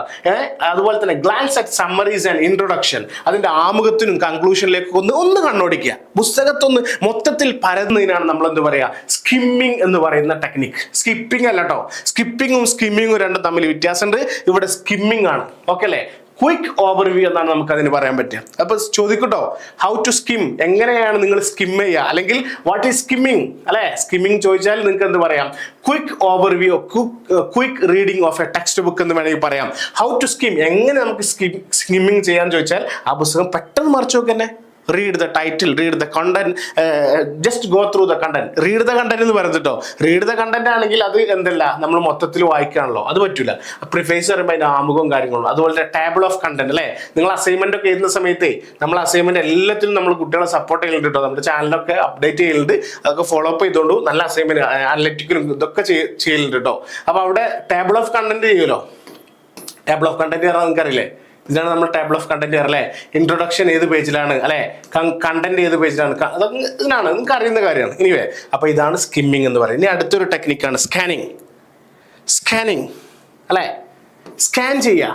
നോക്ക് നിങ്ങൾ, ഇതിന്റെ ഒരു ലക്ഷ്യം തന്നെ, നമ്മൾ എന്ത് സ്കാൻ ചെയ്യുക. നമ്മളിപ്പോ നമ്മുടെ ഗർഭത്തിലുള്ള കുട്ടിയെ സ്കാൻ ചെയ്യുന്നത് എന്തിനാണ്, കുട്ടിക്ക് എന്തെങ്കിലും ഇഷ്യൂ ഉണ്ടോ എന്ന് മനസ്സിലാക്കാനാണ്. അതേപോലെ നമ്മളൊരു പുസ്തകം സ്കാൻ ചെയ്യുന്നത് എന്തിനാണ്, അത് correct find specific information quickly. കണ്ടോ, പെട്ടെന്ന് നമ്മൾ കരുതിയ കുറച്ച് ഇൻഫർമേഷൻ നമുക്ക് ഇന്ന് കിട്ടണം. അതിനു വേണ്ടിയാണ് നമ്മൾ എന്ത് ചെയ്യുന്നത്, സ്കാൻ ചെയ്യുന്നത്. നോക്ക് നിങ്ങൾ, അതിൽപ്പെട്ട ഇതാണ്. നോക്കുക, അതിന് എപ്പോഴാണ് നമ്മളിത് യൂസ് ചെയ്യേണ്ടത്, ഡിക്ഷണറി നോക്കുമ്പോൾ അല്ലെ. ഡിക്ഷണറി നോക്കുമ്പോൾ ഒരു അർത്ഥം നിങ്ങൾക്ക് കിട്ടണമെങ്കിൽ എന്ത് വേണം, ഇപ്പോൾ ജാർഗൺ എന്ന് പറഞ്ഞ വേർഡിന്റെ അർത്ഥം നിങ്ങൾ കിട്ടണമെങ്കിൽ നിങ്ങൾ എന്ത് ചെയ്യുക, പെട്ടെന്ന് ഡിക്ഷണറി എടുത്ത് നോക്കുക. അപ്പൊ നിങ്ങൾ ആദ്യം ചെയ്യേണ്ടത് എന്താ അല്ലെ, പിക്ക് കീവേഡ്. ഇവിടുത്തെ കീവേഡ് എന്താ, ജെ ആണ് അല്ലെ, ഡിക്ഷണറി എടുക്കുമ്പോഴേ. അതുപോലെ തന്നെ പെട്ടെന്ന് ജയിലേക്ക് നമ്മൾ ജമ്പ് ചെയ്യുക അല്ലെ, നമ്മളെ കണ്ണങ്ങോട്ട് കൊണ്ടുപോവുക, സാധനം എന്ത് ചെയ്യുക, ആ കണ്ടന്റ് വായിക്കുന്നത്. ഡിക്ഷണറി മറിച്ച് ഓർമ്മയില്ലേ, പഴയ ഡിക്ഷണറി. ഇപ്പോഴത്തെ ജനറേഷൻ ആണെന്ന് ഓർമ്മ ഉണ്ടാവില്ല. വലിയ കട്ടിയുള്ള ഡിക്ഷണറിയും ചെറിയ പോക്കറ്റ് ഡിക്ഷണറി ഒക്കെ ഉപയോഗിച്ച ആൾക്കാരെ നമ്മളൊക്കെ അല്ലെ 10ാം ക്ലാസ്സിലൊക്കെ ഉപയോഗിച്ചിട്ടില്ലേ. ഇതിൽ എത്ര പേരുണ്ട് അങ്ങനെ ഉപയോഗിച്ച ആൾക്കാർ? ഒരുപാട് ആൾക്കാരുണ്ട്, ഐ എം ഷുവർ അല്ലെ. ഒരുപാട് ആൾക്കാർ അങ്ങനെ ഉപയോഗിച്ച ആൾക്കാരുണ്ട്. എനിവേ, പ്രിയപ്പെട്ടവരെ, യെസ്, നോക്ക് നിങ്ങൾ റീഡ് ഓൺലി റെലവെന്റ്. അപ്പൊ ഇതാണ് ഇതിന്റെ ഒരു പോയിന്റ്, സ്കാൻ ചെയ്യാന്ന് പറയുന്നത്. അപ്പൊ നമുക്ക് ആവശ്യമായ ക്വിക്കായിട്ട് പെട്ടെന്ന് കിട്ടേണ്ട സാധനങ്ങൾ നമ്മൾ എന്ത് ചെയ്യുക, വളരെ ഫാസ്റ്റ് ആയിട്ട് നമ്മൾ കണ്ടെത്തുന്നതിനാണ് നമ്മൾ എന്ത് പറയുക, പിന്നെ സ്കാനിങ് എന്ന് പറയാം, സ്കാനിങ് എന്ന് പറയാം. അപ്പോൾ അത് ഏറ്റവും കൂടുതൽ ഉപകാരപ്പെട്ട റിസർച്ച് ഉദ്യോഗസ്ഥന്മാർക്ക്, റിസർച്ച് ഒക്കെ ചെയ്യുന്ന ആൾക്കാർക്ക്, അതുപോലെ തന്നെ ഡിക്ഷണറി വായിക്കുന്ന സമയത്ത് ഇതൊക്കെ നമ്മൾ ഉപയോഗിക്കുന്നുണ്ട്. ഇപ്പോൾ ഇത് ഞാൻ നിങ്ങളോട് പറയട്ടെ, നിങ്ങളൊക്കെ ചെറിയ കുട്ടിയായ സമയത്ത് സ്കാനിങ് ടെക്നിക്ക് നന്നായിട്ട് ഉപയോഗിച്ചിട്ടുണ്ടായിരുന്നു. അതിൽപ്പെട്ട ഒരു എക്സാമ്പിൾ ആണെന്ത്, ഇപ്പോൾ മാതൃഭൂമി പത്രം, മനോരമ പത്രം, ഇതിൽ ആൺകുട്ടികളാണ് ഈ സ്പോർട്സ് പേജ് അല്ലെ, സ്പോർട്സിന്റെ പേജിലേക്ക് ജമ്പ് ചെയ്യും, എന്നിട്ട് പെട്ടെന്ന് നിങ്ങൾ ഉദ്ദേശിച്ച കണ്ടെത്തും. നിങ്ങൾക്ക് ഫുട്ബോൾ ഇഷ്ടമെങ്കിൽ ഫുട്ബോളിലേക്ക് പോയിട്ടുണ്ടാവും, അല്ലെങ്കിൽ ക്രിക്കറ്റ് ആണെങ്കിൽ ക്രിക്കറ്റിലേക്ക് പോയിട്ടുണ്ടാവും. ഇനി പെൺകുട്ടികളാണ് ഈ സീരിയലിന്റെ പേജ് അല്ലെ, ഇങ്ങനെ ഉണ്ടാവും. ഇനി വയസ്സായ കുറച്ച് ആൾക്കാരാണ് ഈ ചരമകോളം അല്ലെ, ഓലെ സ്കാനിങ് ടെക്നിക്കാണ്. ചില വയസ്സായ ആൾക്കാർ എന്ത് ചെയ്യും, ഫുൾ റീഡ് ചെയ്യും, അത് ക്ലോസ് റീഡിംഗ് ആണ് അല്ലെ, ഡീപ്പ് അനലൈസിങ്. നമ്മളെ അച്ഛന്മാരും അമ്മമ്മമാരൊക്കെ ചെയ്യുന്ന പരിപാടിയാണ് അല്ലെ, ക്ലോസ് റീഡിംഗ് ആണ്. നോക്ക് നിങ്ങൾ, close reading fully understand meaning and techniques, അതിലുള്ള എല്ലാം മനസ്സിലാക്കുക എന്നുള്ളതാണ്. നമ്മളൊരു പുസ്തകമാണ് വായിക്കണമെങ്കിൽ ആ പുസ്തകം, അല്ലെങ്കിൽ എന്താണ് വായിക്കുന്നത്, സ്റ്റഡിങ് അക്കാഡമിക് ടെക്സ്റ്റ് അല്ലെ, അതിൽപ്പെട്ടാണ്. അനലൈസിങ് ലിറ്ററേച്ചർ ആൻഡ് പോയംസ്, ഇതൊക്കെ നമ്മൾ എന്ത് ചെയ്യുക, ഈ ഓരോ ഓരോ ഏരിയകൾ വരയ്ക്കുക. അതെങ്ങനെ, ഗ്രാസ് മെയിൻ ഐഡിയ, നമ്മൾ ആദ്യം എന്ത് ചെയ്യുന്നു, അതിലെ പ്രധാനപ്പെട്ട ഐഡിയകൾ എടുക്കുന്നു, ഐഡന്റിഫൈ പാറ്റേൺസ് അല്ലെ, അതിലെന്തൊക്കെ അതിന്റെ മോഡൽ എന്താ. ഇപ്പോൾ ചില കവിതകളിൽ റിപ്പീറ്റേഷൻ ഉണ്ടാവും അല്ലെ, പറഞ്ഞ കാര്യങ്ങൾ വീണ്ടും ആ വരികൾ വീണ്ടും റിപ്പീറ്റ് ചെയ്യും, പുതിയ പുതിയ വേർഡുകൾ ഉണ്ടാവും, ലിറ്റററി ഡിവൈസുകൾ, വേർഡുകൾ ഉണ്ടാവും അല്ലെ. അപ്പൊ ഇതൊക്കെ മനസ്സിലാക്കിയിട്ട് നമ്മൾ ഡീപ്പ് അനലൈസ് ചെയ്യുന്നതിനാണ് ക്ലോസ് റീഡിംഗ് എന്ന് പറയാം. അപ്പൊ 3 തരത്തിലുള്ള നമ്മൾ പറഞ്ഞു. അത് കഴിഞ്ഞിട്ട് ഒന്ന് പറഞ്ഞ ശേഷം നമ്മൾ 4ാമത്തിലേക്ക് പോകാം. ഇവിടുന്ന് എന്തായാലും ഒരു ക്വസ്റ്റ്യൻ വരും. ഓക്കെ, സ്കിമ്മിങ്, ക്വിക്ക് റിവ്യൂ ആണ് സ്കിമ്മിങ് എന്ന് പറയുന്നത്. സ്കാനിങ് എന്ന് പറയുന്നത് നമ്മൾ ഉദ്ദേശിച്ച സാധനം കിട്ടലാണ് അല്ലെ. അപ്പൊ കുട്ടിയെ സ്കാൻ ചെയ്യുന്ന ഓർത്താൽ മതി. സ്കിമ്മിങ് ആകുമ്പോൾ പിന്നെന്താണ്, നമ്മൾ ജസ്റ്റ് ഒന്ന് ഓവറോൾ ബുക്ക് നോക്കുന്നത് വേണോ വേണ്ടെന്ന് തീരുമാനിക്കുകയാണ്. ക്ലോസ് റീഡിംഗ് ആണ് എന്ത്, ഡീപ്പ് അനലൈസിംഗ് ആണ് ക്ലോസ് റീഡിംഗ് എന്ന്. ഇനി അമ്യൂസീവ് റീഡിംഗ് എന്ന് പറയുന്നുണ്ട്. അമ്മു എന്നൊക്കെ എനിക്ക് തൊള്ളി വരുന്നത്. അമ്യൂസീവ് റീഡിംഗ് എന്ന് പറഞ്ഞാൽ പ്ലഷറിന് വേണ്ടി, സന്തോഷത്തിന് വേണ്ടി വായിക്കുന്നതിനാണ് നമ്മൾ എന്ത് പറയാ, ഇതിന് പറയാം. അപ്പൊ നമ്മൾ സാധാരണഗതിയിൽ വായിക്കുന്ന സംഭവമാണ്. ഇപ്പൊ ബാലരമ, ബാലഭൂമി, ബാലമംഗളമൊക്കെ വായിച്ച ഓർമ്മയില്ലേ? അതൊക്കെ വായിച്ച എന്തിനായിരുന്നു, നോവലും മാഗസിൻസും ഇതൊക്കെ വായിച്ച എന്തിനായിരുന്നു, വൈ വി റെഡ് അല്ലെ, എന്തുകൊണ്ട് നമ്മൾ വായിച്ചു, എന്തിനു വായിച്ചു, അത് വായിച്ച എന്തിനായിരുന്നു, ബിക്കോസ് ദിസ് പർപ്പസ് അല്ലെ, ഈ ഒരു ആവശ്യത്തിന് വേണ്ടിയാണ് നമ്മൾ ചെയ്തത്. ഇനി അടുത്തൊരു വായനയാണ് റീഡിങ് ബിറ്റ്വീൻ ദ ലൈൻസ്, വരികൾക്കിടയിലുള്ള വായന. നിങ്ങൾ ആരെങ്കിലും ഇങ്ങനെ ജീവിതത്തിൽ വായിച്ചിട്ടുണ്ടോ? ഒരു പുസ്തകം അത് നാരിഴ കീറിയിട്ട് എന്ത് ചെയ്യുക, അയാൾ പറയുന്ന വരിൻ്റെ അപ്പുറത്തേക്ക് വായിക്കുക, ഉള്ളിലുള്ള സാധനം വായിച്ചെടുക്കുക. നമ്മൾ ഇൻസൈറ്റ് എന്നൊക്കെ പറയില്ലേ, ഉൾ നോളജ്, പുസ്തകപ്പൊയ്ക്കൊക്കെ കഴിയുള്ളൂ കേട്ടോ. ഭയങ്കര അതിൻ്റെ ഡെപ്തിലേക്ക് ഇറങ്ങിയിട്ട് വായിക്കുന്ന ഒരു രീതിയാണത്. അപ്പോൾ അൺകവർ ഇംപ്ലൈഡ് മെസ്സേജ്, അതിൻ്റെ ഉള്ളിൽ കിടക്കുന്ന ഡീപ്പായിട്ട് ഉറങ്ങിക്കിടക്കുന്ന കുറേ മെസ്സേജുകൾ ഉണ്ടാവും പുസ്തകങ്ങൾക്കും വരികൾക്കിടയിൽ. അത് വായിക്കലാണ്. അപ്പോൾ അതിനെന്ത് ചെയ്യണം, അയാൾ പറയുന്ന, കവി പറയുന്ന അല്ലെങ്കിൽ എഴുതിയ ആൾ പറയുന്ന അയാളുടെ ടോൺ ശ്രദ്ധിക്കണം, പങ്ക്ച്വേഷൻ ശ്രദ്ധിക്കണം, വേർഡ് ശ്രദ്ധിക്കണം അല്ലെ, ഓരോന്നും ശ്രദ്ധിക്കണം. അപ്പൊ അതൊക്കെ നല്ല വായനക്ക് ഇൻട്രസ്റ്റ് ഉള്ള ആൾക്കാർക്ക് എന്ത് ചെയ്യുള്ളൂ, റീഡിങ് ബിറ്റ്വീൻ ലൈൻസ് എന്ന് പറയുന്ന ഹിഡൻ മീനിങ്സ് കണ്ടെത്താനുള്ള കഴിയുള്ളൂ. അതിൽ പെട്ടെന്ന് എക്സാമ്പിളാണ് ആഡുകൾ. നിങ്ങൾ റോഡ് സൈഡിലൂടെ പോകുമ്പോൾ നമ്മൾ ഒരുപാട് പരസ്യങ്ങൾ കാണും. പല പരസ്യം നമുക്ക് ഒറ്റയടിക്ക് നോക്കിയാൽ മനസ്സിലാവില്ല അല്ലേ. അതുപോലെ തന്നെ പിന്നെന്താ, പിന്നെ റിഡിൽസ് എന്ന് പറഞ്ഞാൽ നമ്മളെ ഇതുണ്ടല്ലോ, കടങ്കഥ പോലത്തെ. നോക്ക്, നടക്കും പറക്കും നീന്തും പക്ഷെ കാലില്ല ചിറകില്ല വാലില്ല. എന്താണ് പറയാൻ പറ്റുമെങ്കിൽ, നടക്കും പറക്കും നീന്തും പക്ഷെ കാലില്ല ചിറകില്ല വാലില്ല. പറയൂ, എന്താ സാധനം? റിഡിൽസ് ആണ്, പക്ഷെ എന്താ ഇത് പറയും, എന്ത് സാധനം പറയും. അതുപോലെ തന്നെ സാറ്ററിക്കൽ ടെക്സ്റ്റുകൾ, അഥവാ നമ്മൾ പരിഹാസ രൂപേണ പറയാം. നോക്ക് നിങ്ങൾ, ഇപ്പൊ നമ്മൾ പറയാണ്, പെട്രോൾ വില കൂടിയതിനാൽ ജനം ആരോഗ്യത്തിനായി നടക്കാൻ തുടങ്ങി. ശരിക്ക് ഇത് കളിയാക്കിയിട്ട് പറയുന്നതാണ് അല്ലെ, കളിയാക്കിയിട്ട് പറയുന്നതാണ്. ഇങ്ങനെ പല രൂപത്തിൽ പരിഹാസ രൂപമാണ്. നിങ്ങൾക്ക് ഏറ്റവും കൂടുതൽ ഈ സാധനം കാണുന്നുണ്ട് സാറ്ററിക്കൽ ടെക്സ്റ്റ്, രാഷ്ട്രീയക്കാരാണ് ചെയ്യുക. അതിൽ കോൺഗ്രസിന്റെ കെ മുരളീധരനുണ്ട്, നിങ്ങൾക്ക് എല്ലാവർക്കും അറിയുണ്ടാവും. മൂപ്പരെ പൊതുവെ ഇഷ്ടമാണ്, കരുണാകരന്റെ മകനാണ്, എല്ലാവർക്കും ഇഷ്ടമാണ്. അതിന് രാഷ്ട്രീയത്തിൽ അപ്പുറമായിട്ട് അയാൾക്ക് ഇഷ്ടമാണ്. അയാൾ അനങ്ങിയ ഈ സാധനം പറയും. നിങ്ങൾ ആണാണ് പെണ്ണ്, നിങ്ങൾ അയാളെ സാധനം ഒന്ന് കേട്ടോ, അയാൾ പറയണമെന്ന് കേട്ടോക്കൊണ്ടു. അയാൾ അനങ്ങിക്കഴിഞ്ഞാൽ ഈ സാധനം ഇത് അയാൾ പുറത്തേക്ക് എടുത്തു കൊടുക്കും, എപ്പോഴും പറയും അല്ലേ. നോക്ക്, അപ്പോൾ പിന്നെ അയാൾ പറയുന്ന സ്ഥിരമായിട്ട് പറയുന്ന ഒരു സാധനമാണ്. ഇപ്പോൾ അയാൾ ചില വക്കീലന്മാരെ പറ്റി മുമ്പ് പറയുന്നൊരു സംഭവമുണ്ട്. എന്ന് വെച്ചാൽ സാധാരണ സൈക്കിള് പോയി ഇടിച്ചതായിരിക്കും, സൈക്കിൾ വന്ന് തട്ടിയതായിരിക്കും. അപ്പോൾ ഈ തട്ടിയാള് ഈ വക്കീലിന്റെ അടുത്ത് വരും, വക്കീല് കോടതിയിൽ പോയി വാദിക്കും, ലാസ്റ്റ് ഈ സൈക്കിൾ തട്ടീന് തൂക്കുകയറ് വരെ കിട്ടും എന്ന് പറഞ്ഞ് കളിയാക്കിയിട്ട് വരും. അത്രയും കഴിവ് കെട്ട വക്കീലന്മാരാണ് എന്ന് പറയാൻ വേണ്ടി പറയുന്ന ഒരു സാറ്റയറാണത്. അപ്പോൾ സാറ്ററിക്കലായിട്ട് നമ്മൾ തന്നെ പറയാറുണ്ടല്ലോ അല്ലെ, ആ കട്ടക്കാരന്റെ പിന്നെ വയറ് ചെറിയ വെള്ളം എന്ന് പറയും, അതിന്റെ ഓപ്പോസിറ്റ് ആണ് അർത്ഥം കിട്ടുക അല്ലെ.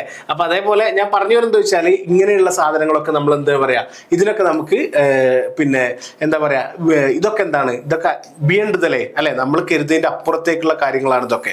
അപ്പൊ അങ്ങനെ ആ കാര്യങ്ങൾ ശ്രദ്ധിക്കുക. ഇനി ടെക്സ്റ്റ് ബുക്കിൽ അബ്ദുൽ കലാമിനെ പറഞ്ഞ ഏരിയ നന്നായിട്ട് നോക്കിക്കൊണ്ട്, അതുപോലെ തന്നെ മൺട്രോയുടെ ഓപ്പൺ വിൻഡോ, അതുപോലെ തന്നെ ദാൻഡെ ഗബ്രിയലിന്റെ റോസെറ്റ് അല്ലെ, ഇവിടുന്ന് എന്തായാലും ഒരു ക്വസ്റ്റ്യൻ ഉണ്ടാവും. ഞാനത് വല്ലാതെ ഇരിക്കുന്നില്ല. Okay, let me go fast.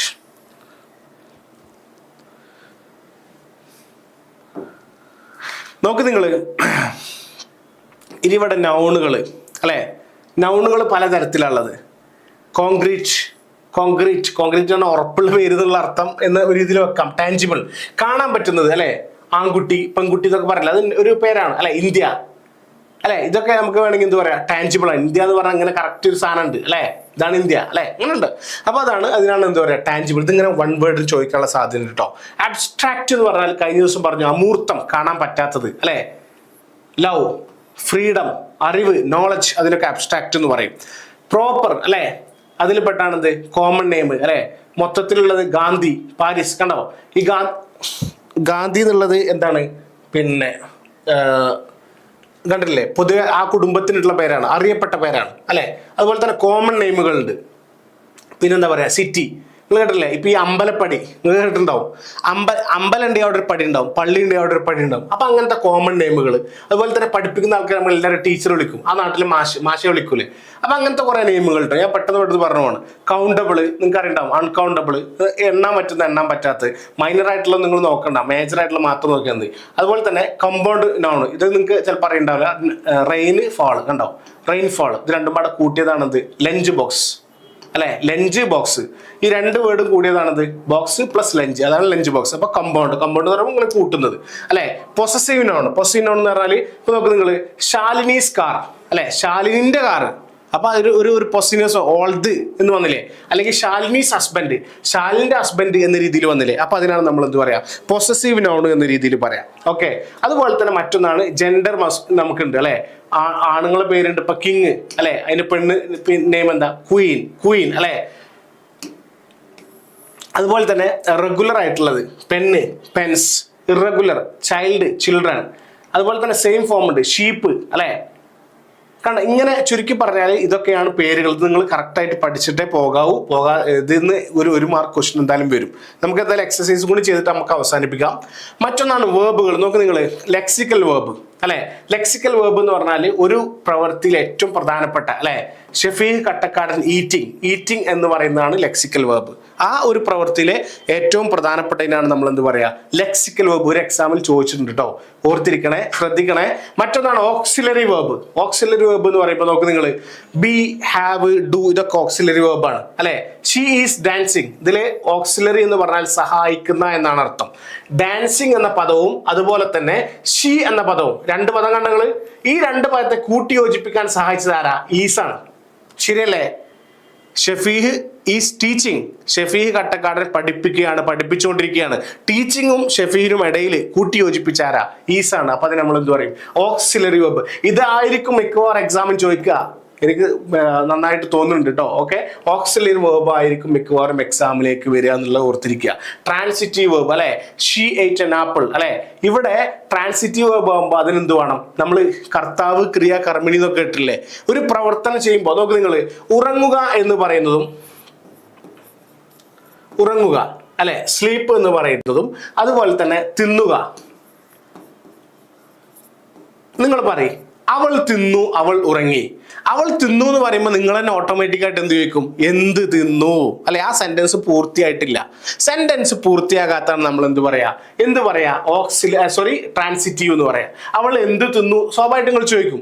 ഇനി നിങ്ങൾ അവൾ ഉറങ്ങി, നിങ്ങൾ പറയും എന്തുറങ്ങി, അങ്ങനെ പറയോ, എന്തുറങ്ങി, എന്ത് എന്ന് ആ ചോദ്യത്തിലുണ്ടെങ്കിൽ അതെന്താണ്, ട്രാൻസിറ്റീവ് ആണ്. എന്ത് എന്നതിന് ഉത്തരം ആവശ്യമില്ലെങ്കിൽ എന്താണ്, പിന്നെ അത് ഇൻട്രാൻസിറ്റീവ് ആണ് അല്ലെ. ഇൻട്രാൻസിറ്റീവ്. അതാണ് വ്യത്യാസം. ചില വേർഡുകൾ അങ്ങനെയാണല്ലോ. ചില വേർഡ് അവൾ പോയി, എന്ത് പോയി നമ്മൾ ചോദിക്കൂല, എവിടെ പോയി ചോദിക്കും. അതല്ല കേട്ടോ ഇത്.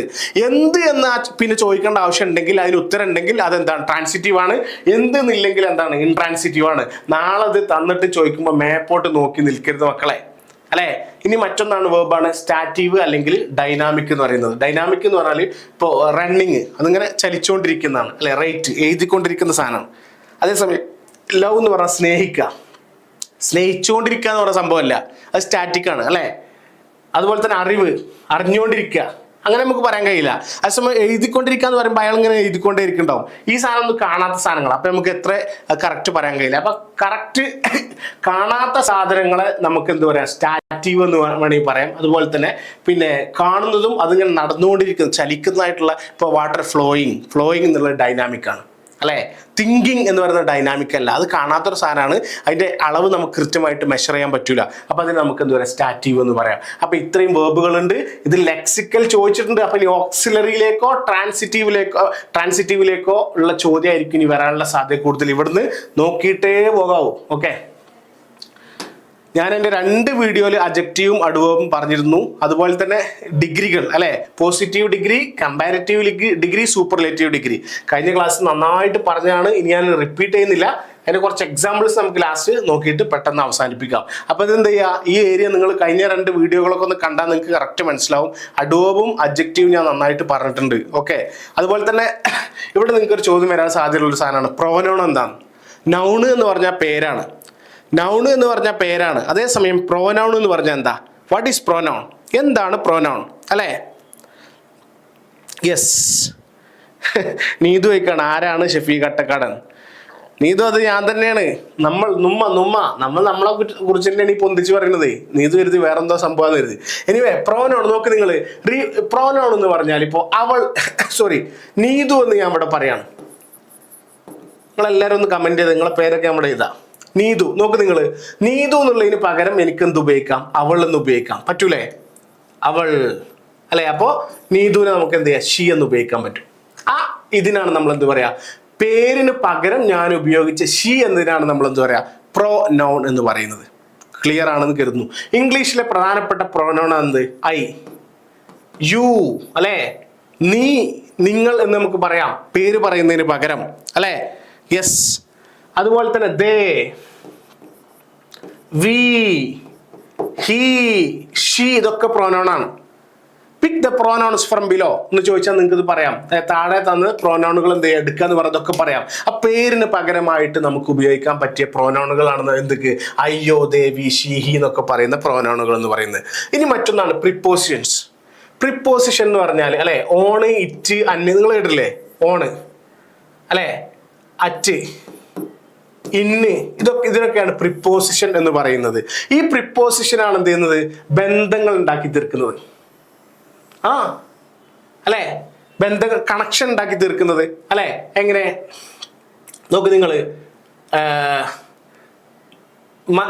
എജുമി കോൺവക്കേഷൻ, എജ്മിയുടെ പഠിച്ചിറങ്ങിയ ഏകദേശം 300ഓളം കുട്ടികളുടെ കോൺവക്കേഷൻ, എജ്മി കോൺവക്കേഷൻ ഓൺ 13th, അല്ലെ. 13th ആണ്. 13th എന്തെന്നു ഗ്രാൻഡ് കോൺവക്കേഷൻ നടക്കുന്നു. അപ്പൊ ഈ എജ്മി കോൺവക്കേഷൻ ഓൺ 13th എന്നുള്ള ഓൺ കട്ട് ചെയ്ത് കഴിഞ്ഞാൽ അത് അർത്ഥം കിട്ടില്ല കറക്റ്റ്, അല്ലെ. 13 എജ്മി കോൺവക്കേഷൻ എന്താ. അപ്പൊ അതിന് ആണ് എന്ന് സഹായിക്കുന്ന ഒരു ഓക്സിലറി പോലത്തെ ഒരു സാധനമാണ്, അല്ലെങ്കിൽ ആ ബന്ധം സൂചിപ്പിക്കുന്നതിനാണ് നമുക്ക് എന്ത് പറയാം. അതുപോലെ തന്നെ മറ്റൊന്ന് പറയാം, ക്യാറ്റ് ഓൺ ദ ടേബിൾ, അല്ലെ. പൂച്ച എവിടെയാണ്, ടേബിളിന്റെ മുകളിലാണ്. ഓൺ എന്ന് പറഞ്ഞപ്പോൾ എന്താണ്, അത് എവിടെയെന്ന് കറക്റ്റ് നമുക്ക് മനസ്സിലായി, അല്ലെ. അണ്ടർ ദ ടേബിൾ എന്ന് പറയുന്ന മറ്റൊരു പ്രപ്പോസിഷൻ നമ്മൾ ഉപയോഗിക്കുകയാണെങ്കിൽ പൂച്ച എവിടെയാണ്, ടേബിളിന്റെ അടിയിലാണ്. ഇങ്ങനെ അങ്ങോട്ടും ഇങ്ങോട്ടുള്ള മാറ്റങ്ങൾ നമുക്ക് വരുത്താൻ പറ്റും. അതിനുപയോഗിക്കുന്ന സാധനമാണ് എന്ത്, പ്രപ്പോസിഷൻസ് എന്ന് പറയുന്നത്, അല്ലെ. നോക്ക് നിങ്ങൾ. മറ്റൊന്നാണ് കൺജങ്ഷൻസ്. കഴിഞ്ഞ ക്ലാസ്സിൽ ഞാൻ പറഞ്ഞിരുന്നു, ആൻഡിന്റെ ഉപയോഗം പറഞ്ഞാണ്ട് ഓർമ്മയല്ലേ, കൺജങ്ഷൻസ്, അല്ലെ. ഇവിടെ നോക്ക് നിങ്ങൾ, പിന്നെ കൺജങ്ഷൻ എന്ന് പറഞ്ഞാൽ പരസ്പരം ബന്ധിപ്പിക്കുന്ന ആൾക്കാർ, ജോയിന്റേഴ്സ്. കഴിഞ്ഞ ക്ലാസ്സിൽ പറഞ്ഞിരുന്നു, നിങ്ങളൊക്കെ ചിരിച്ചിട്ടുണ്ടാവുക ക്ലാസ് കേട്ടിട്ട്, അല്ലെ. ജോയിന്റേഴ്സ്. അപ്പോൾ ആൻഡ് എന്ന് പറയുന്ന ഒരു ജോയിന്റർ ആണ്, അല്ലെ. പരസ്പരം ബന്ധിപ്പിക്കുക. ഐ ആൻഡ് ഷീ വെന്റ്, ഞങ്ങൾ 2 പേരും പോയി, അല്ലെ. ഞാനും പോയി, ഓളും പോയി. അപ്പോൾ ഞാനും ആൻഡ് ഓള് എന്ന് ഈ ആൻഡ് കൂട്ടിയതുകൊണ്ട് എന്ത് ചെയ്ത് ഈ ഒരു ബന്ധം കിട്ടിയെന്നുള്ളതാണ്, അല്ലെ. അതുപോലെ അല്ലെങ്കിൽ ഇവിടെ കണ്ടില്ലേ ഇങ്ങനെ പലതരത്തിലുള്ള കൺജക്ഷൻസ് ഉണ്ടോ, ഏത് ടീ ഓർ കോഫി, ഒന്നുകിൽ ടീ അല്ലെങ്കിൽ കോഫി, ഈ ലെവലിൽ വരുത്താൻ പറ്റുന്നതാണ്. യെസ്. ഇനി ഇവിടെ സെന്റൻസ് പറഞ്ഞിട്ടുണ്ട്. സെന്റൻസിന്റെ ഞാൻ പറഞ്ഞ സമയം കളയുന്നില്ല. സെന്റൻസ് ഒക്കെ നോക്കട്ടോ. ഒരു സെന്റൻസ് ഇങ്ങോട്ട് ഒന്നുകിൽ സിമ്പിൾ നിന്ന് കോമ്പൗണ്ട് ചോദിക്കും, അല്ലെങ്കിൽ കോമ്പൗണ്ട് ടു സിമ്പിൾ ആക്കാൻ തരും കേട്ടോ. ആ ലെവലിൽ എന്ത് ചെയ്യും, ചോദിക്കാറുണ്ട്. നോക്ക് നിങ്ങൾ, ഇത് ഞാൻ പറഞ്ഞില്ലെങ്കിൽ നാളെ എക്സാമിന് ഒന്നുകൂടി ചിലപ്പോൾ ഓർമ്മ ഉണ്ടാവില്ല. നിങ്ങൾക്ക് അറിയുന്ന കാര്യമാണ്. പോസിറ്റീവ് ഞാൻ ലാസ്റ്റ് പറയാം. ലാസ്റ്റ് എക്സസൈസ് വരുന്നുണ്ട്. എക്സസൈസിൽ കൃത്യമായിട്ട് പറയാം, എന്തായിരിക്കും നല്ലത്. നോക്ക് നിങ്ങൾ, ഒരു റേറ്റിംഗ് പ്രോസസ്സിൻ്റെ എന്തൊക്കെ കാര്യങ്ങൾ ശ്രദ്ധിക്കണം എന്നുള്ളതാണ്. അതിലൊന്നാണ് പ്ലാനിങ്. മറ്റൊന്ന് പറഞ്ഞു പോകട്ടോ, ഞാൻ അധികം സമയം എടുക്കുന്നില്ല. Planning, organising, drafting, editing, revising, ഈ വേർഡുകളൊക്കെ നിങ്ങൾക്ക് അറിയുന്നതാണ്. അപ്പോൾ ഇത് എക്സാം ചോദിച്ചു കഴിഞ്ഞാൽ നിങ്ങൾ ഓരോരോ ഹെഡിങ് ആക്കിയിട്ട് എഴുതുക അല്ലേ. There are many process to the, ഇങ്ങനെ കൊടുത്തിട്ട് എന്ത് ചെയ്യുക, അങ്ങനെ നിങ്ങൾക്ക് സ്റ്റാർട്ട് ചെയ്യാം. പ്രോസസ് ഫോർ റൈറ്റിംഗ് എനിത്തിങ് എന്നോ എന്തെങ്കിലും പറഞ്ഞിട്ട് കൊടുക്കുക. എന്താണോ ചോദിച്ചങ്ങനെ കൊടുക്കുക. ഫസ്റ്റ് വൺ ഈസ് അല്ലെ, അതിൽ ആദ്യത്തെ ഏതാണ്, പ്ലാനിങ് ആണ്. First one is planning. Planning എന്ന് പറഞ്ഞിട്ട് നിങ്ങൾക്ക് എന്ത് ചെയ്യുക, we should have a clear plan അല്ലേ. We should have a clear plan for that purpose we should sit എന്നൊക്കെ പറഞ്ഞിട്ട് കൃത്യമായിട്ട് എഴുതി കൊടുക്കുക. പിന്നെ second one is organising. First one, second one, then third one is drafting, fourth one is editing, fifth one is revising. അപ്പൊ അതിന്റെ കൂടെയുള്ള പോയിന്റുകളൊക്കെ അതിൽ എഴുതി കൊടുക്കുക. അപ്പൊ തന്നെ വലിയൊരു എസ് ആയില്ലേ. അങ്ങനെ തന്നെ എസ് എഴുതുക. ഇനി ഇതൊക്കെ നമുക്ക് അറിയുന്ന കാര്യങ്ങളാണ് മക്കളെ. ഞാൻ ചോദിക്കട്ടെ, ഒരു പരീക്ഷയ്ക്ക് എങ്ങനെ ആൻസർ ചെയ്താന്നുള്ളതാണ്. ഈസി ആയിട്ട് നിങ്ങൾക്ക് എഴുതാൻ പറ്റും അല്ലേ.